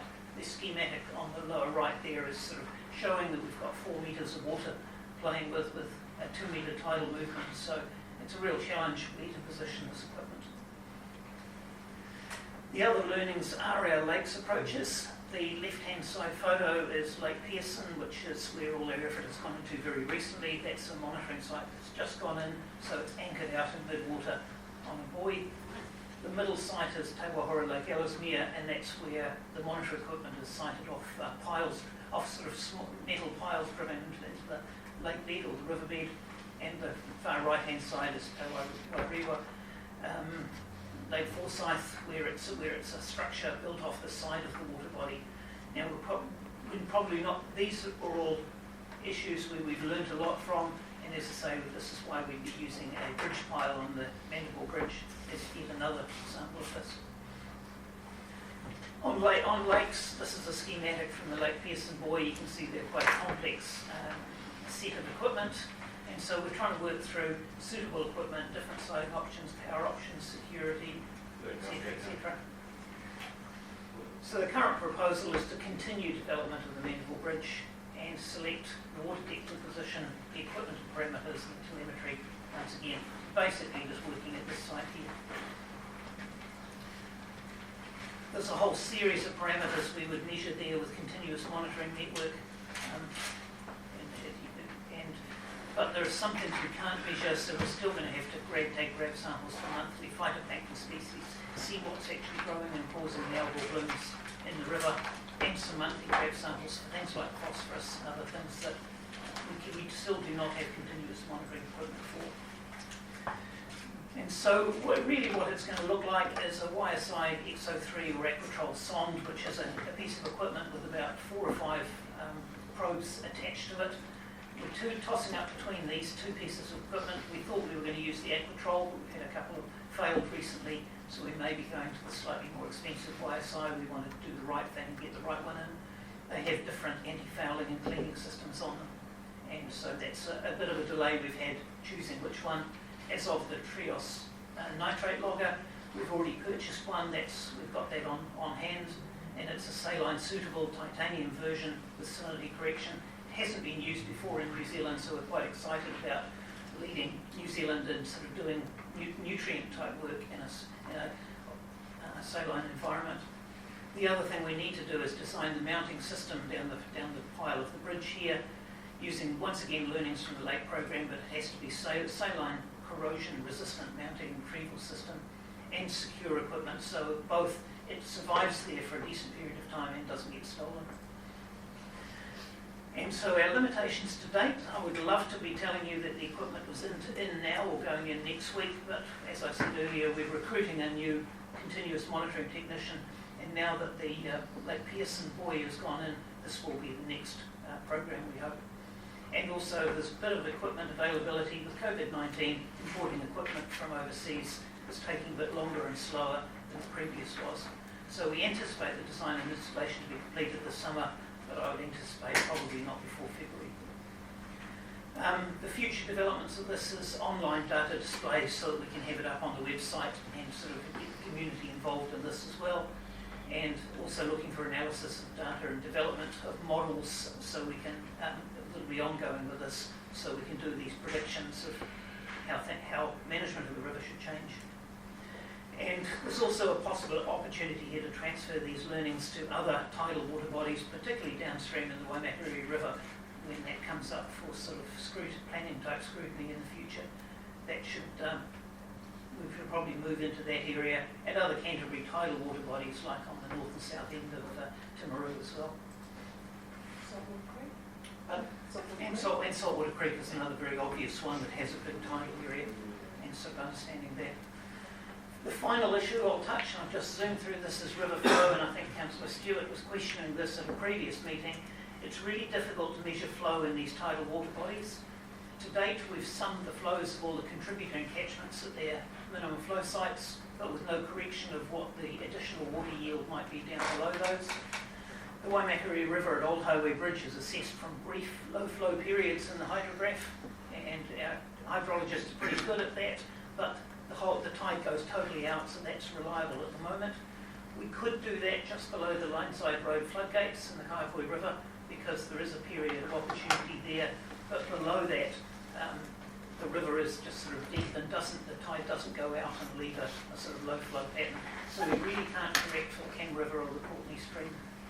However, I've been talking to Mark McGorgan, who did a lot of our hydrology work for Zipper and Plan Change 7, and he was modelling additional flow yields, and that's probably more accurate than trying to go through measurement systems in the lower Kaiko. But really, what's the question?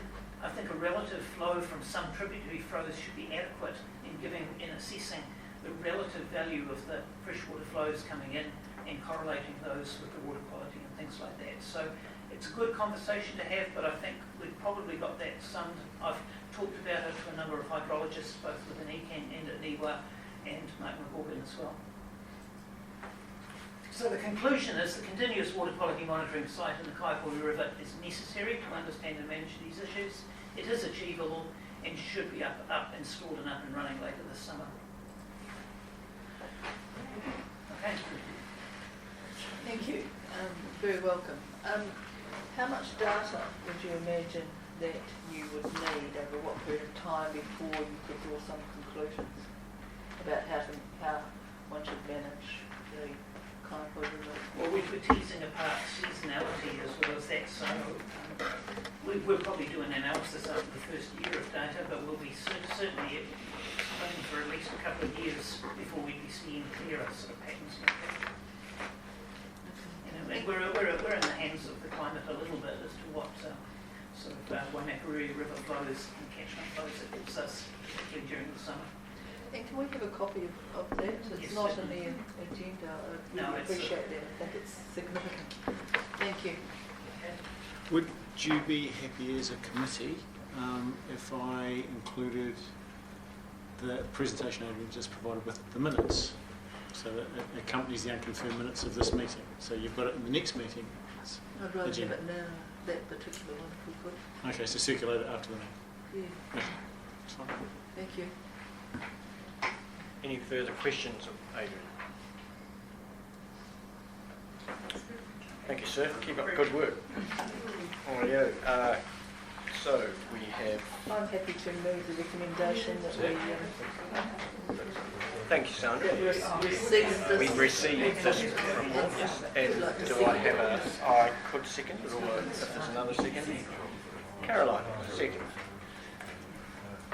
Any general discussion as a result? Well, I can speak to it. I think this is really welcome, and thank you, Adrian. It's the most significant piece of work I think we've had before us as far as this very degraded receiving environment goes, and I am hopeful that you get all this fancy gear in as soon as you can, and that within, hopefully, even by the end of 2021, we have some information coming back. I think the wider population in Kaiko would be really appreciative to know that finally we are going to get some very relevant data to set us on the path of being able to manage this and address the real degradation of this river system. So thank you. But I think you can't manage it unless you measure it, but it's been a really difficult judgment trying to figure out how to measure it appropriately. So, Yeah, thank you. Any further discussion?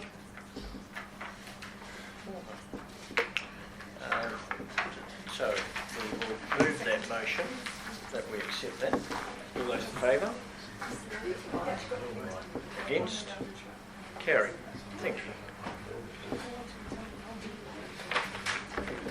Righto, Murray. Item 6. Essential freshwater package update, please. Indeed. As the committee will no doubt have noticed, this is a PowerPoint presentation that is included in the minutes. I'm quoting Adrian.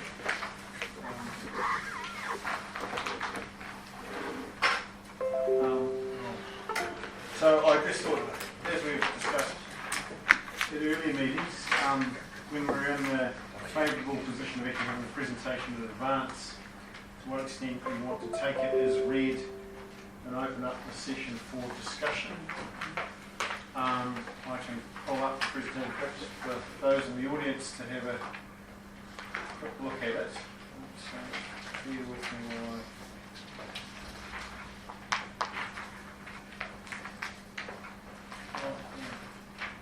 presentation.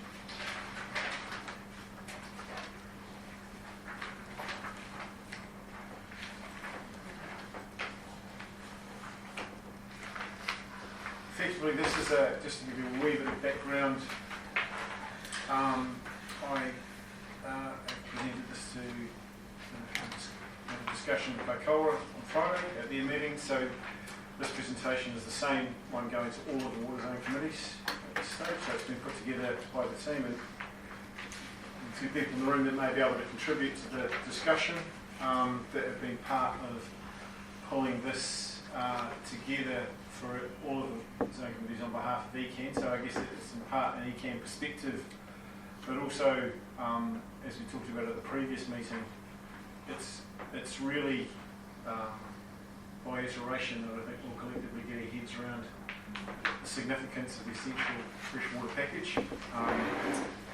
And it will probably be over the next couple of years that we're just continuing to sort of work through what it means for all of us, really, from a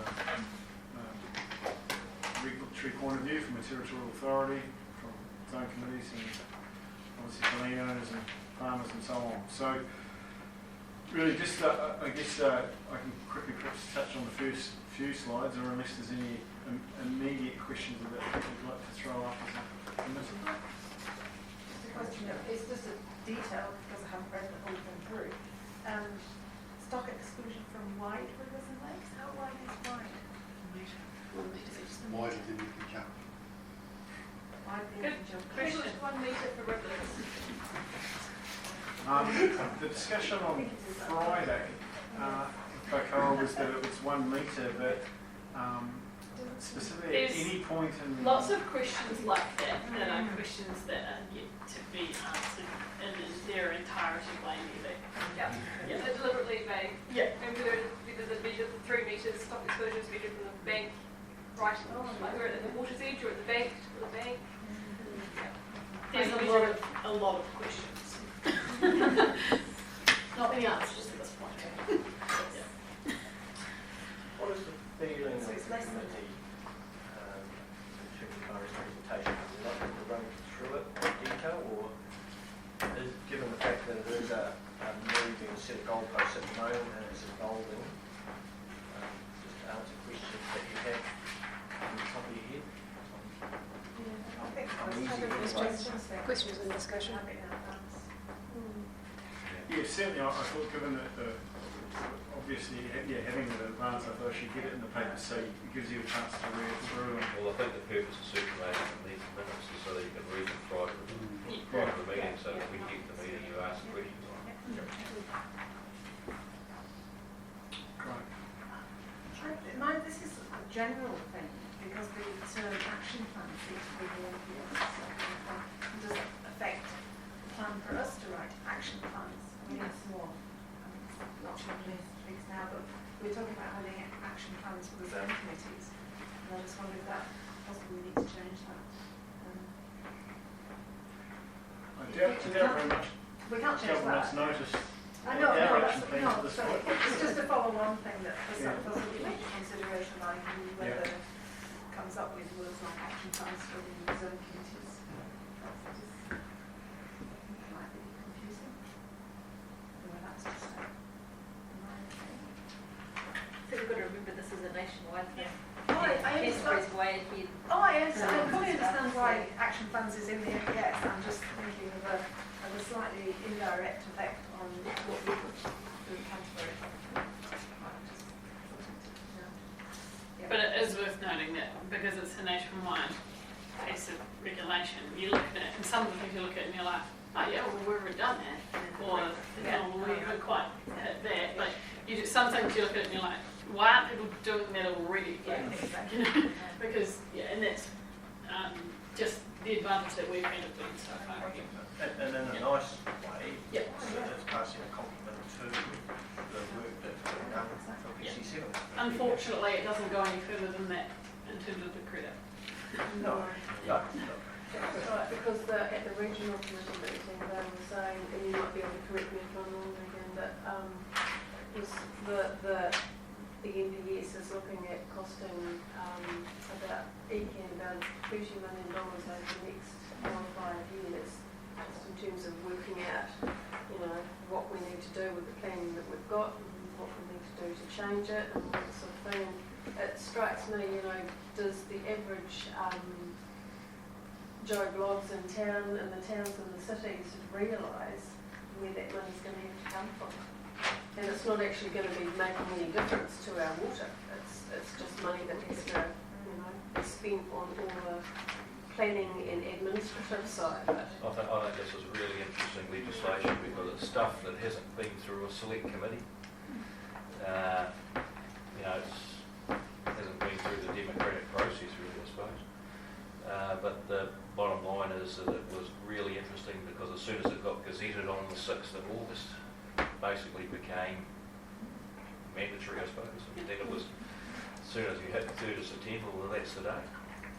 So which makes it really interesting because what it does is this new essential freshwater package sets the date as the 3rd of September, while in the Canterbury Land and Water Regional Plan we've set the baseline as 209 to 213. So I don't know how that's going to work because under Plan Change 7, which you can't really talk about because it's before the process, but it has regard to it anyway. Is heavy regard to this new legislation, so which is quite interesting. But I think the other thing too is that now that we've had the election is all through, there's going to be ongoing discussions about how workable some of these things are, and there'll be some changes.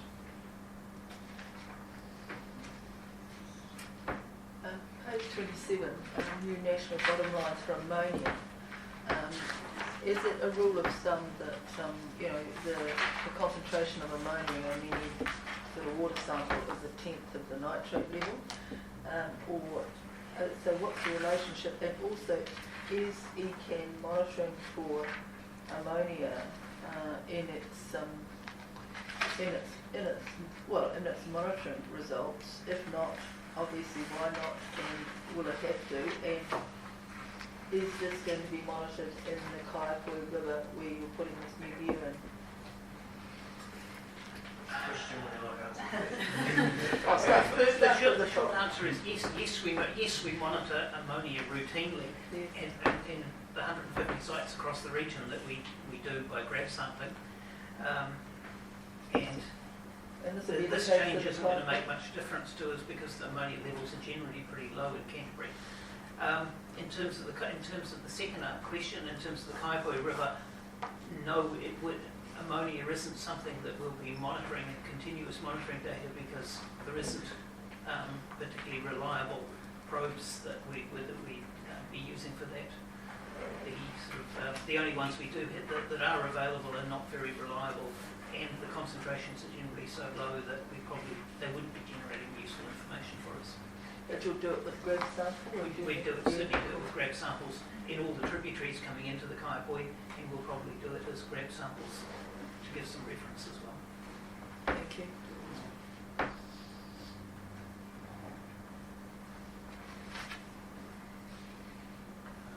got a small question I'll refer to Sophie first of all, just while we're in this area.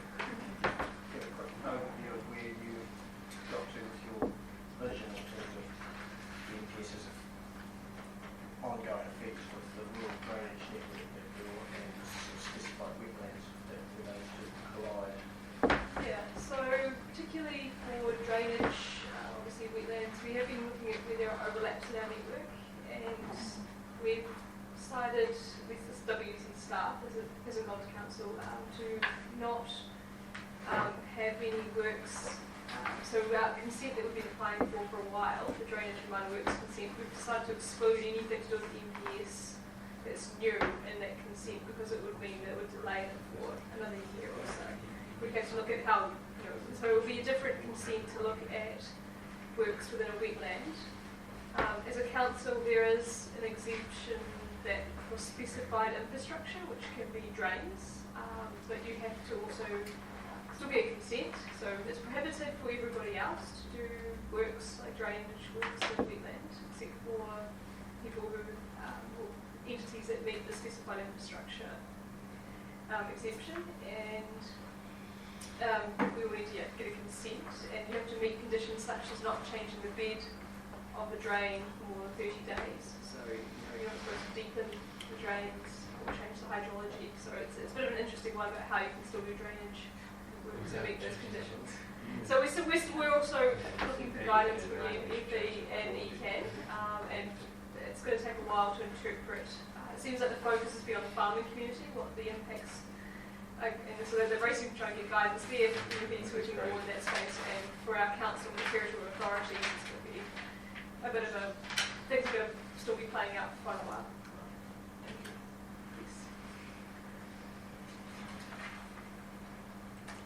Good example, I guess, what we're all working through correctly. Yeah, trying to interpret question, ask everybody else, and everybody else is scratching their heads too. Oh, yeah. I've disappeared off the screen. I might do it here before I hit that button. There you go.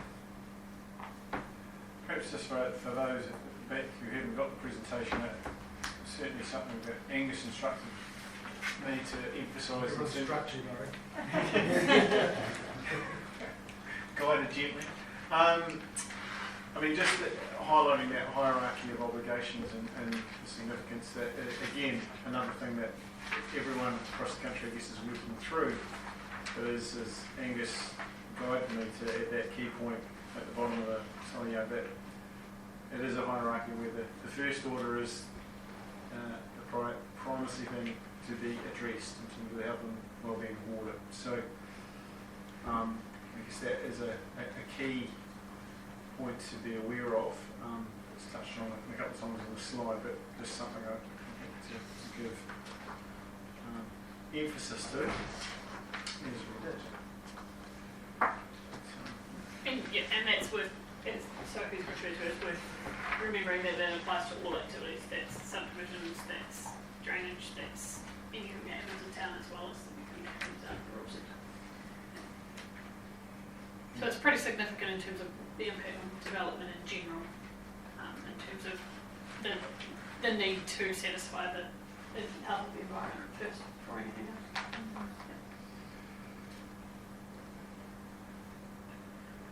I guess related to that, I guess Environment Canterbury is working through with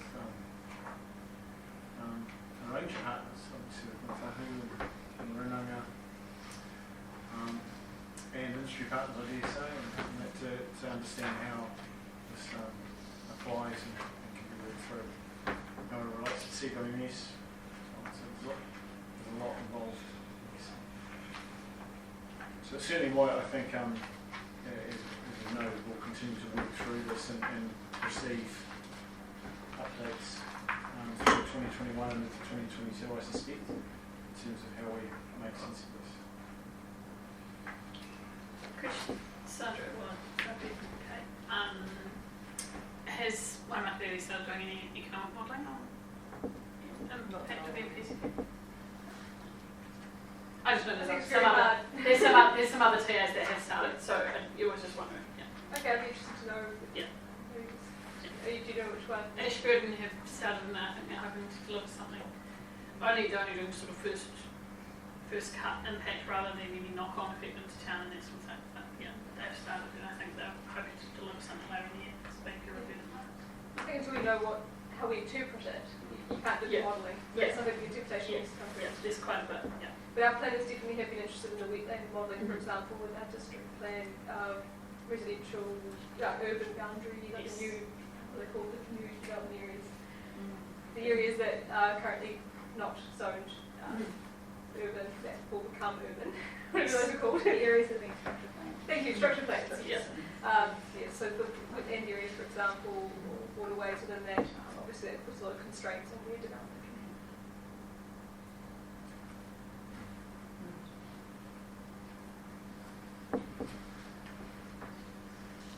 Are there any further questions at this point? So happy to receive that as a presentation at this point. Yeah, that's good. A good snapshot for now, Murray.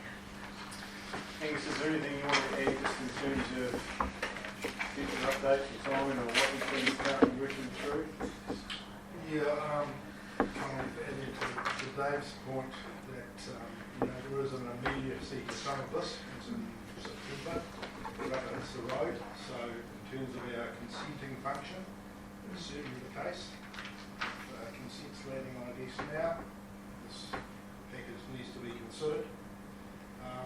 But beyond that, it's more of a rolling wall. And you get to 2024, and the plans need to be in place. And there's other deadlines in between then. So the timeframes are still very short, even for us. As Megan said, we're a little ahead of the game in some areas, but the more we look at it, I guess in some ways the harder it is. Yep. So, and the other thing is there's a lot of top-down as well, waiting on MFE to give us direction. There's a lot of discussion amongst the regional councils to try and get some synergies in terms of the way we're receiving the information, interpreting it and then digesting it and getting it out again. And that takes a lot of effort and a lot of rules. So, and of course we've got PC7 going through and how the hearing commissioner is going to treat this. They certainly have to take it into account. How that pans out in the end, we will have to see. So a lot happening. It's moving all the time. If I can just pick up on Angus's comments around the consents that are landing on desks at the moment, it is having an impact on consent terms. So if you hear around the traps that someone's only got a 4-year consent, that is what it is at the moment. Is the advice that we've received. Yeah. So no, until we receive any further advice around long term, so that sure the investment conversation is a live one. But that's where we're at in terms of the level of uncertainty as to how this applies. So it's affecting them to that level. Maybe could you clarify that with the NES, for example, the NPS, all the consents that come in from now, if they don't have a time frame specified, then they're opted now. Yeah, that's right. Yeah, just making sure. So, but if it is specified, it starts in 2 years' time, that is, even though it doesn't need to be incorporated into the regional policy statement. Yes, yeah. it's an EPS and NES, the both operative from data notification, or gazetting, from notification, but from gazetting. Yeah. It's a significant indicator in itself, really, isn't it? Just the changes. Yeah. Right. Can I have a mover and a seconder, please, that we receive this update for its information and with consideration to its priorities and community engagement. And the community engagement is quite a key piece too, that we as a zone committee can hopefully facilitate going forward. Sorry, I digress. Jude. Thank you. Seconder. John, thank you. Do we have any further discussion there?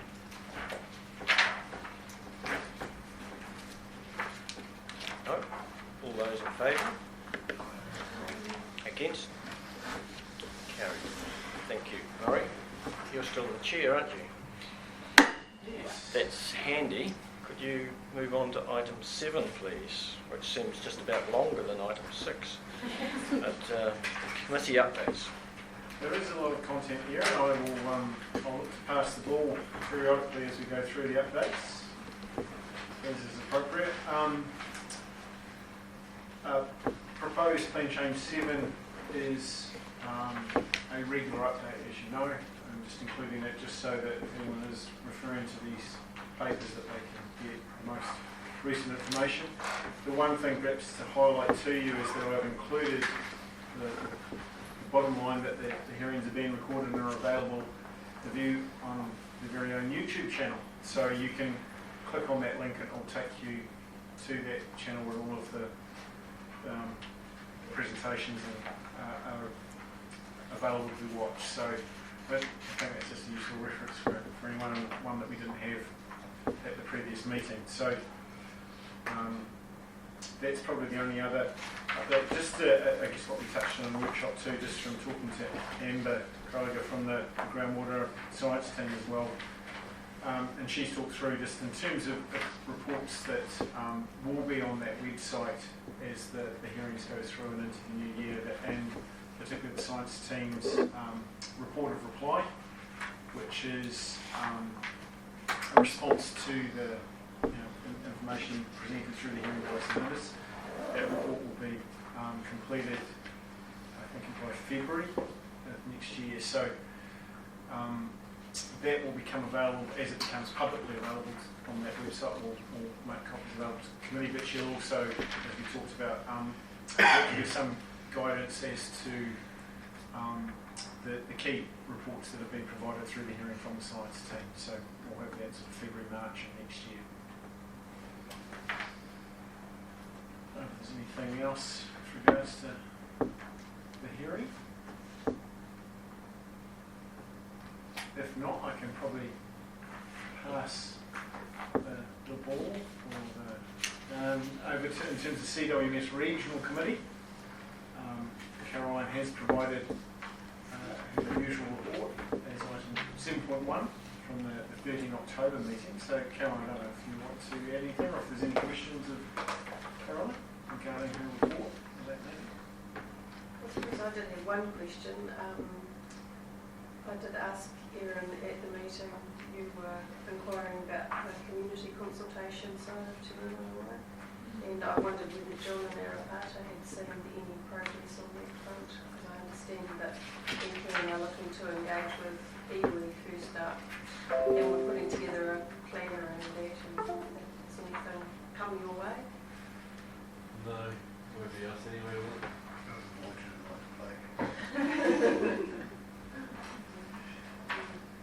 Did anyone else have any other questions? Just one. The Regional Committee is spending a lot of time deciding what the Regional Committee is going to look like. And I just wonder, having read this and having looked on the website, just where is that discussion happening? As far as I understand, it's with the EPN Council to consider feedback that came from the Regional Committee and make a decision. Yep. So staff have recorded back some of the feedback that will come to us at council meeting and there'll be a at this point. Can I ask a question around the representation that's proposed for the regional committee? So there aren't any territorial authority councillors proposed. Yeah, I'm just wondering the rationale for that. I mean, at the moment it could be the TA, as long as each committee appoints somebody who is in the position to undertake that role, there might be a TA representative or not. Is it, but at the moment it sounds like we're changing to a model which deliberately says no. Is there a reason?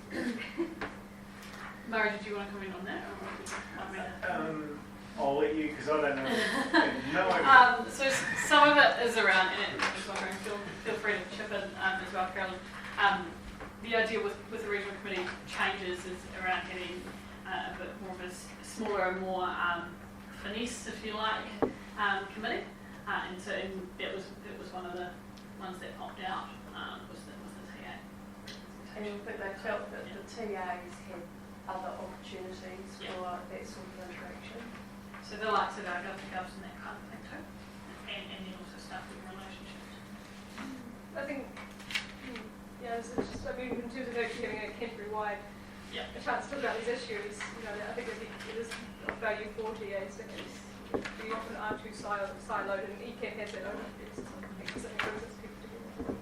These have been very repetitive and ongoing discussions around lots of different, the components of what's in and what's out and all of those kinds of things. So it's been a pretty long process as both council and staff have been working through, what does it look like in the future. And it's, as I say, it's still ongoing.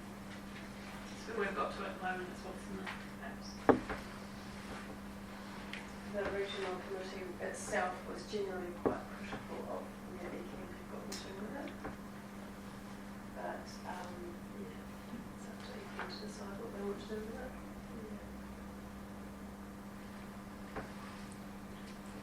I'm sure it is but where does the joint nature and the narrow forum come to talking about what the regional committee does? How does that relate? Yeah, so and there's another part of the discussion is around whether there is a feedback loop in there in terms of regional committee, in terms of reporting structures and those kinds of things. But in terms of it being tied up in terms of the committee structure, as far as I'm aware, there's nothing that's set in the CWMS in terms of where what must exist. But all of this will be reviewed. So that's the thing. It will go to the more information regardless of. CWMS belongs to the narrow block. Yes, the narrow it does. forum. Yeah.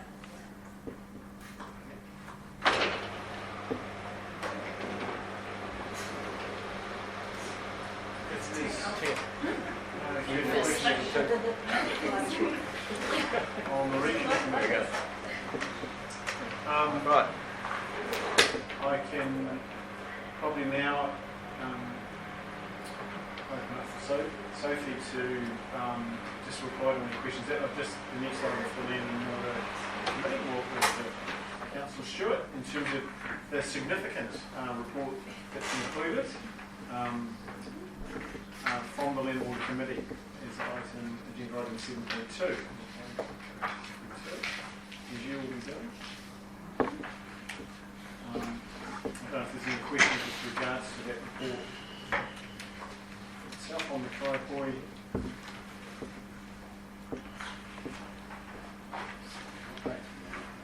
So it's on Adrian Murray was actually addressed one of those key points. Recommendations. I've got one small question with regard to the Tolkien-Taylor report. To have sort of an upstream starting point and a downstream starting point in terms of the area it was covering? The Kaiko River Rehabilitation Project had a boundary. I'm guessing that's. But I think they were told specifically those two projects are ones to investigate further. Right. So the Henry Hudson Kaiko River scoping, that was where they originally were proposed. And TNT were just told to focus on Those two. projects. Okay. So that's how that came about. Right. They were given the whole river and told to scope it out. Right, that makes sense. The comment I had was in the context of the report that talks about what's called the Court River, but now called the Waimakariri. It was actually always called the Waimakariri.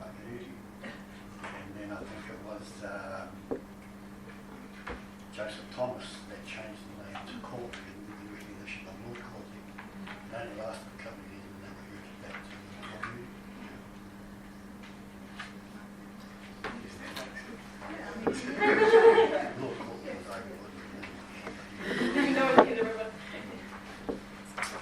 Yeah, the only point I wanted to make was just to draw your attention to recommendation E in that report on page 2 of 10, which the Land and Water Committee unanimously supported, which is that E can be requested to carry out the continuous monitoring in the Kaiko River, and as I said earlier, really pleased to see that that's being action. Mine, something I couldn't pick out of the text on which I didn't. No, it was an appendix to an appendix. No, that's fine. So I think there was. So the two projects, but they can be carried out independently.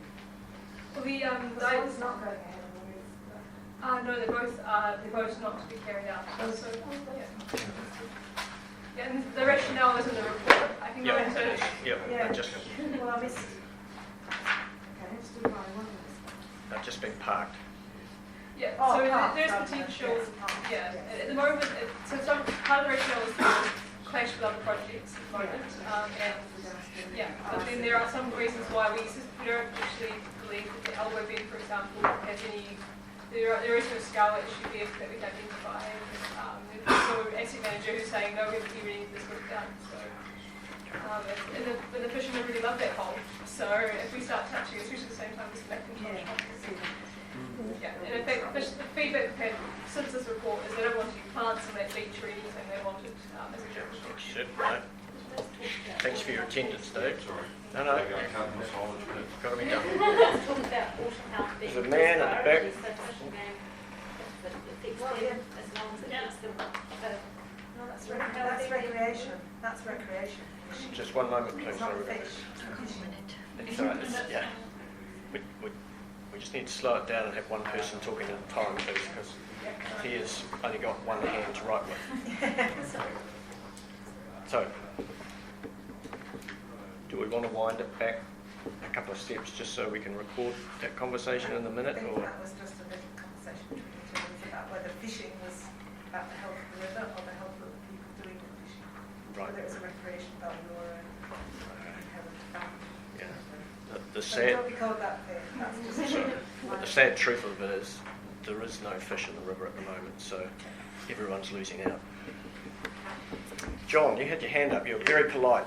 No, there's just Dan sort of sinking that the construction of the Rapid Beach on the Elbow, would that be considered as a reclamation or a river diversion or what is that going? Ooh, hopefully not reclamation, that's not allowed. Yeah, we haven't broached that yet. We've got that coming, so. We did talk about consenting issues. It's habitat creation. Yeah, I mean, the question of passive flat gates and Kaiko is probably more sort of fish passage, something that's just, both WDC and DECA, I'm pretty sure we have quite a few flat gates. Fish passage. Not the fish, well, yeah, that now we're required to look at for fish passage. Great. All right. Thank you very much. The next item is the committee's working group, and Caroline and Judith and Cam have each provided just a short update for each of those. It's the same as PDF. So in Cam's absence, he's noted that they'll met on the 23rd of October, so we don't have an update from Cam's email. He didn't have any additional content. I don't think that, unless Wendy or Aaron want to add anything of note.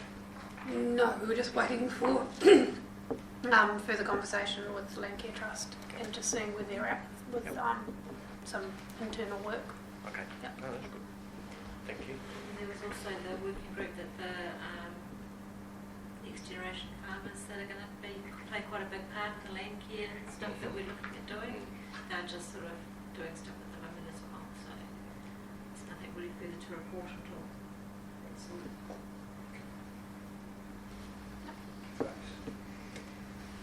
Okay, just that, following the discussions we had in our workshops today, the biodiversity working group, its next meeting will look and have a wider discussion about options for something broadly called a community biodiversity trust for the district. Talk about its purpose, possible scope of its endeavours, structure, etc. So that can be on the 12th of November.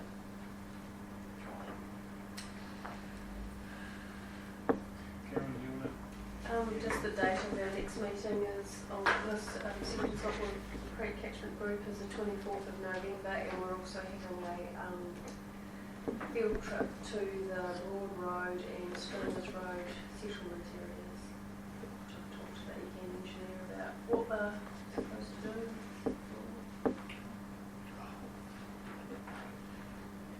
Adrian Meredith suggested.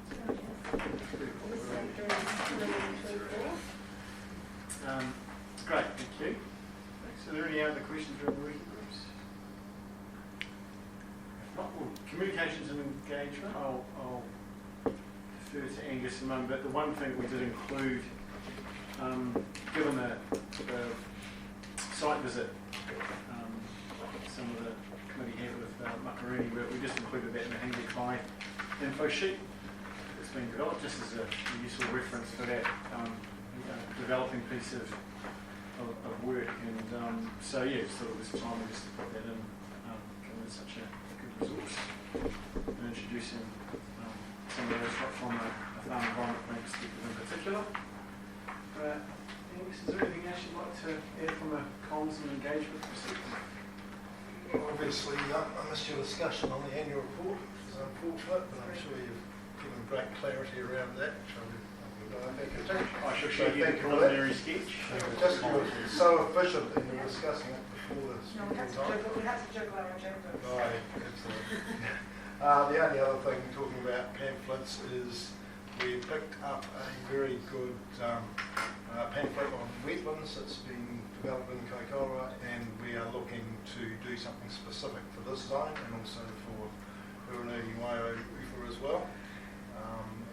Hopefully that will be useful as a handout on the website, etc. So Sapporo and a couple of others are working on that. There's a man jumping up and down there. That's actually going to be part of a greater program called Wetland Guardians, which is actually about making the landowners the hero by doing the right thing. So it's that happens to be a subset. And we'll probably end up being in the new year, but we'll present these large sort of signature work programs so you can see how everything kind of links together. But it's certainly, sorry, to interrupt. It's certainly worked well in Kaikoura with people getting a better understanding. Yeah. The more I hear about wetlands, the happier I am. So keep going. Can I just, sorry, did you first thing? Yeah, I'll just interrupt. I'll just say one thing about wetlands, and it comes up for two reasons. One is, if you go down to the point of track here a couple of weeks ago, and there's another reason. We talked about the Kaiko River yesterday, and whilst I probably only go down there once every 12, 18 months, what I found amazing was actually the flow up when the tide was coming in. When we talk about the Kaiko River, it's worth going down there just to see how fast that is coming in. So Adrian, the issues to talk about dealing with, you understand that volume. But the other part is to do with the bike track, that's a feature bike track, which we're looking at putting in further around, but some people in the community wanted to put it through the wetland, because that land is just stuffed, and it's kind of like pointing out that it's a wetland in the valleys. However, if you want to see the transition of a wetland from what it was post-earthquake, it's actually pretty amazing to see what's happening down there and the transitions going through, the old willows dying off, everything else coming back, and the scale of it. So at some stage we'll be a meeting here one day and suggest we go for a walk and have a good look. It's a really good example. Pointer's track, so you just basically follow the bank down here, and you can bring your electric bike. John, would your car get down there with all us in it? If we've got a key for the car? Andrew, at the workshop earlier afternoon, we did talk. I did raise the fact that you had a that particular site as an option for the December meeting. Yeah, okay. Yeah. Thank you. Lovely. No, any time. A bit of debate about whether it's post-earthquake or post-lowering the minimum flow in the Waimakariri and the salt up the fire point. For debate, of course. Cool. Moving on to the next item, which is on the Lawa website, which was obviously a discussion point from the previous two meetings. And I believe Adrian is I don't know whether, seeing the clock there and the time, I don't know whether you want to bring up, because Tim and Davey did throw a presentation together, but you probably don't want another one at this stage. Make a few pertinent comments. Pertinent comments. Is it long? I need a reason to be late home. Yeah. I could get. Are you in I trouble? can give you one. It's my job. It's really just, in terms of the Lawa's website, there's just really, Tim Davey wanted me to reiterate that the Lawa website is upgraded every 12 months. So on the 30th of September, a report came out summarising all the trends that have been updated for New Zealand, including Canterbury, and that was illustrated from data that was updated to the 30th of June. So the Lawa website is now, it displaying data up to the 30th of June this year. So that's some. And one of the problems you'd asked for was why Waimakariri at Old Highway Bridge hadn't been on the website, and we've been digging into the reason for that. It's now on the website. We did some very rapid sort of peddling to try to make sure it was there. The problem with that is the Waimakariri site's NIWA data, NIWA National Rivers Network, so we don't contribute the data, NIWA does that, and there were some glitches in that. Subsequent to that, given that we're now paying for most of that NIWA data to be collected and things like that and taking it over, we'll take ownership of that in the future, so that shouldn't be a problem. So particularly those important river sites like the Waimakariri and the two sites on that, there shouldn't be a glitch in the problem because they'll be bundled together with all the ECAN data. So we apologise for where that was at. There were also a number of questions that you raised at the last meeting, and I apologise I wasn't here due to ill health.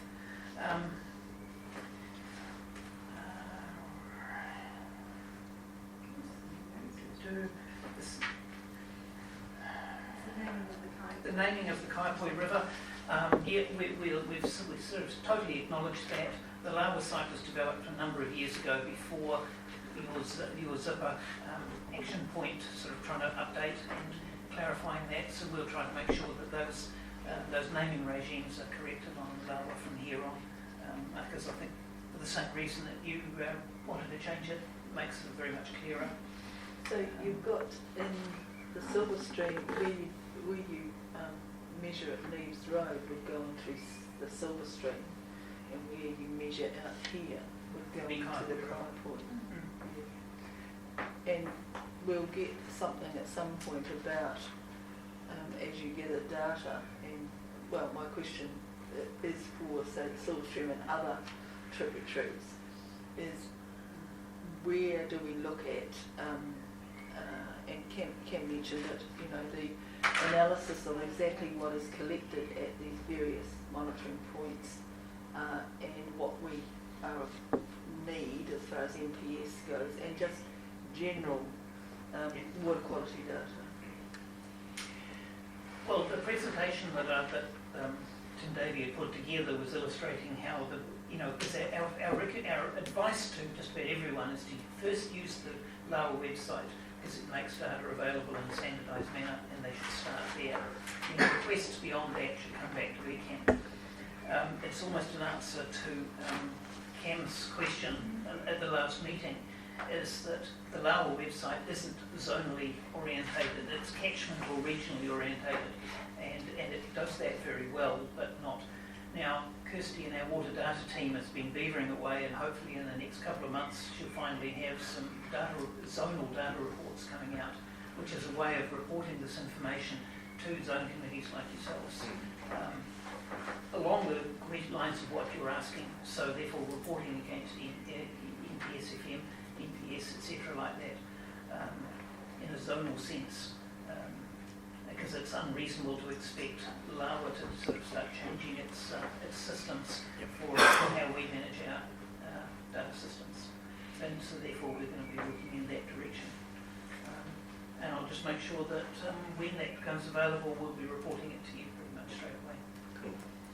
I'm pleased Adrian's mentioned that, because I followed up with Kirsty, following on from meetings as well, just and was given a little insight into what's coming in terms of the development. So out of the environment categories, you may be aware, has had a dedicated team looking at water data for over the last 12 months at least, to kind of get on top of some of these bigger data management issues around water. And so Kirsty and colleagues are looking at then how to present that to the world in an engaging format from a higher level kind of, and she gave me an example of the air plan and how that had been presented to the public, and then going through into increasing technical right through the technical reports and getting that. So I think you and other zones are going to be pleasantly not surprised, but that they are, I think, getting on top of a lot of data and working out how to present it in a variety of levels, and that should be available sort of in the first quarter of next year. So I was really quite enthused from my sort of incidental query on behalf of you as a committee to then see what's coming. But I would also say that will complement, that will complement Lawa rather than replace it. We're really pleased with all the different tools that are out there and making data increasingly available to people. Yeah, but following on from Dave Ashby's comment earlier about trying to get especially more urban people engaged in this process, if they can go to one place and see the water quality in their backyard, that's a good start. It makes it easy for them to get engaged. Thank you.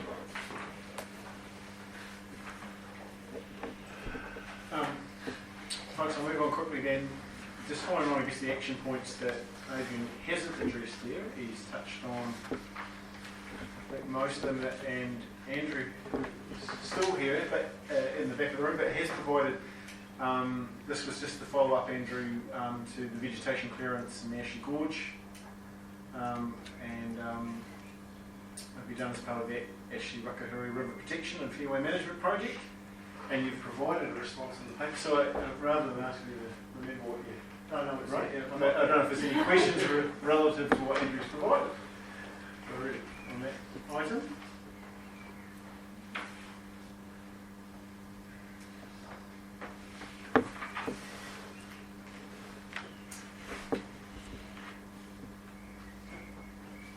No. If not... Yeah, I think the only other action point we haven't touched on there is with regards to the request for an idea of future immediate steps projects. In all likelihood, at the next meeting, Sephora will be able to provide that, just because she's working through and getting the next projects available. So it would obviously make sense to present that as a sort of in terms of what's looking likely based on the next application. So we weren't any ready for this meeting, but I think she will have at least one for the December meeting. So she'll include that kind of forward projection as she can when she presents the next applications. So I think that's fair enough. Thank you, Murray. Any further questions for Murray's comprehensive committee updates from point 1 to 7.7? Can I have a mover and a seconder, please? Thank you. Caroline, thank you. Any further discussion there?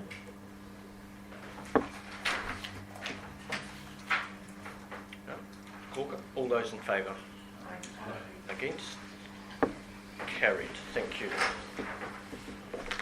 Item 8, confirmation of the minutes.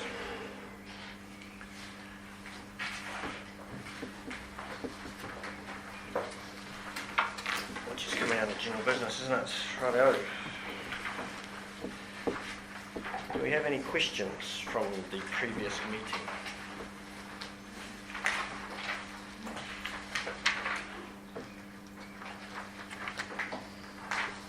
None there. I probably should put my hand up to apologise to the committee because I think I probably rushed through one motion, and that was the IMS motion. I'm not sure if we had a full enough discussion. Just picking up on some emails. I don't know if anybody wanted to add to that at all. Are we all relatively happy? Okay. Right. Could I have a mover and a seconder, please, that those minutes are a true and accurate record?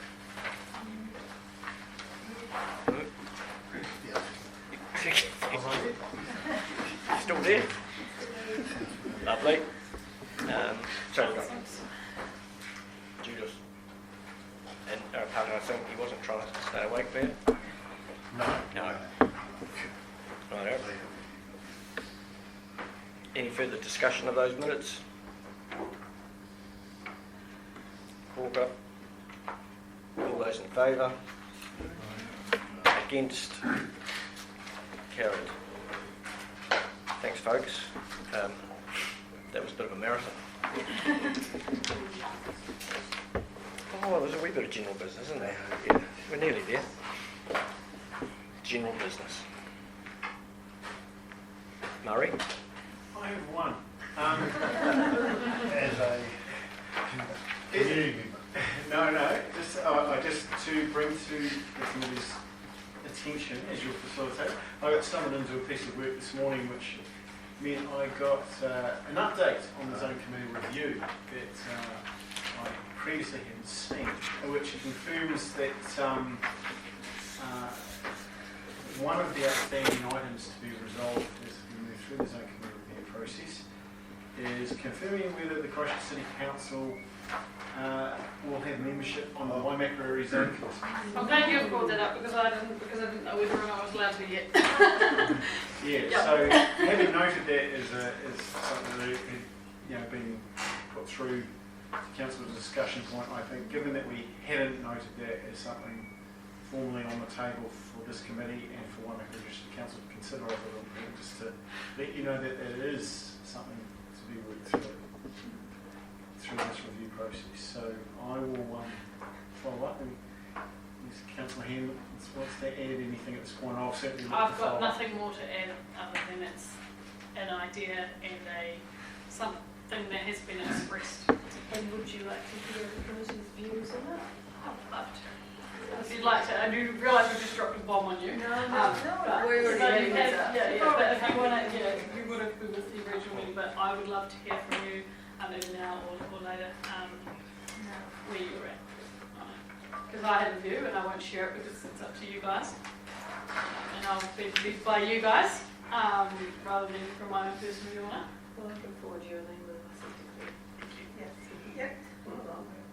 But if anyone else on the committee who, because that was just sort of a quick. Yeah. But was only from 3 or 4 of us who commented on that. So not everyone commented on that. Did I ask you guys? No. It is going to be a vexed issue. It was Ken, Mike. This is something that's been of great importance. Yes. Right, it wasn't before we know water. I know. Yes. So to give that context, it's with regard to the. It's with regard to the Christchurch drinking water supply, and obviously through the Clean Change 7 process, it's gained significant interest in terms of them being a stakeholder for what happens in this zone and the impact that has on their constituents and their people in the city. So.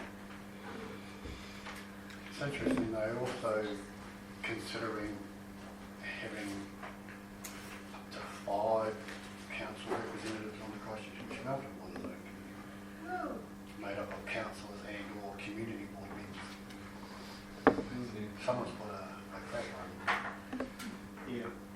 Yes, for Christchurch with Melbourne, it's a very different scale of representation. Is that what they've asked for? we compare the involvement some of the TAs have had in zone committees, and as we've talked about before, waimakariri have really taken up the challenge and been involved in allocated funds, and Sophie and Kate working on it really well, and I think that's really good. We haven't seen that level of buy-in from Christchurch City in the past, so if these kinds of conversations are an indicator that there may be more buy-in in the future in terms of what their involvement in terms of CWMS looks like, I think it's a good thing, but what that looks like in terms of the detail, that'll be the discussion that's ongoing. Sorry, and is that a Christchurch City Council is sitting on this committee, or a community representative? Council. City Council. City Council. Welcome to come up to lovely. Well, why don't when I forward the email to you, I'll copy it to everyone else, and then you can add comments. And then we can add anything, or so that I have a good idea of where we're all at. So we'll have our opinions, but it comes, basically the review will be the dictator as to what happens. Well, but I think Councillor Haynes is suggesting the intention of the review is to get feedback. Yep. And I guess having spotted that myself and not realising quite an extent of how well that's been firmed up as a position, I think it would only be fair to get feedback from the committee and also from one of the Registered Council in terms of views on that. So, and as I said before, the information that is being collated at the moment in terms of zone committee and regional committee reviews that will be coming back to council very shortly. So any feedback in a timely fashion would be helpful for that discussion. So as a committee, are you happy with what Caroline suggested? that's a good start. Would there be a large contribution to our immediate steps program if they joined the table? Yes, they'd be expected to attend all the planting days around the I'm looking for a dollar figure. Yeah. Is ECAN actually formally putting it to WDC? Because I haven't heard anything. I not that I'm aware of, and that's a question that I have in my mind as well. We only had a briefing on it on Thursday, and so intention was to catch up with Karen tomorrow, Karen Hart, and see what the next steps were for that, because my understanding was that it was tied up with the conversations with the regional committee as well, and that was some of it was born out of that. And what sort of time frame are you expecting feedback? Well, so I'm happy to take whenever. The papers, my understanding is that the decisions for the code of conduct and the regional committee are coming back to us in a December council meeting. We're going to have a council meeting in November. So I mean, if you want feedback officially from WDC, something needs to go to it. So we can make sure that. But there was no item on the regional committee. No, okay. It was just something. And as I say, I've been somewhat absent or adjacent to some of these conversations in the last little while, but Claire has been aware of it. And Grant has been advocating for it. So apologies that hasn't come to you before then. I wasn't sure whether or not what the process was for that before today. So I'm glad that Murray's brought it up. We've had this conversation and then we can go from there, Sandra, and we can have a chat with you guys too. Someone needs to put something down. Formally to WDC, yeah, absolutely, yeah. And to be fair, from having spotted it in a report, to follow up with Carol and find out the extent to which this is formalised or this is something that we'll do tomorrow.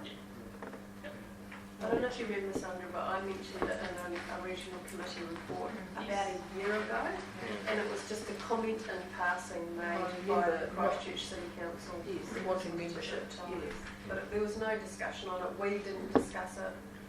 It was just... As I've said, it appears that someone's put a bomb under them, because it's across the board that they're wanting to be involved in things in a way that we haven't seen before. Okay, all right. I'll mention it in my report tomorrow. Thank you. Work in progress. Lovely. Any other general business, folks?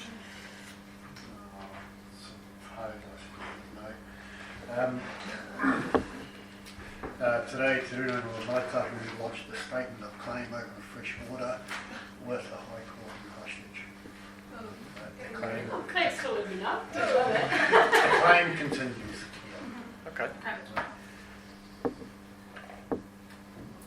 No, It was just a... that's all right. Appreciate the update. Go on. It's good to finish on a high note. Yeah. Question. We'll see. So it goes back to section 4, where the Crown acknowledged us as having been ungateratanga over our lands. And we're trying to question why, or how, the likes of Canberra Regional Council got to take over the authority of managing the lands. We haven't found any legal document from the Crown giving them that authority without leasing. We've got through COVID and we've got through the election, we just need something. Oh, you know, No. so we lodged, Recto Senior till he, we lodged the claim back in August 86. We always knew it was not full and final. There was always going to be others.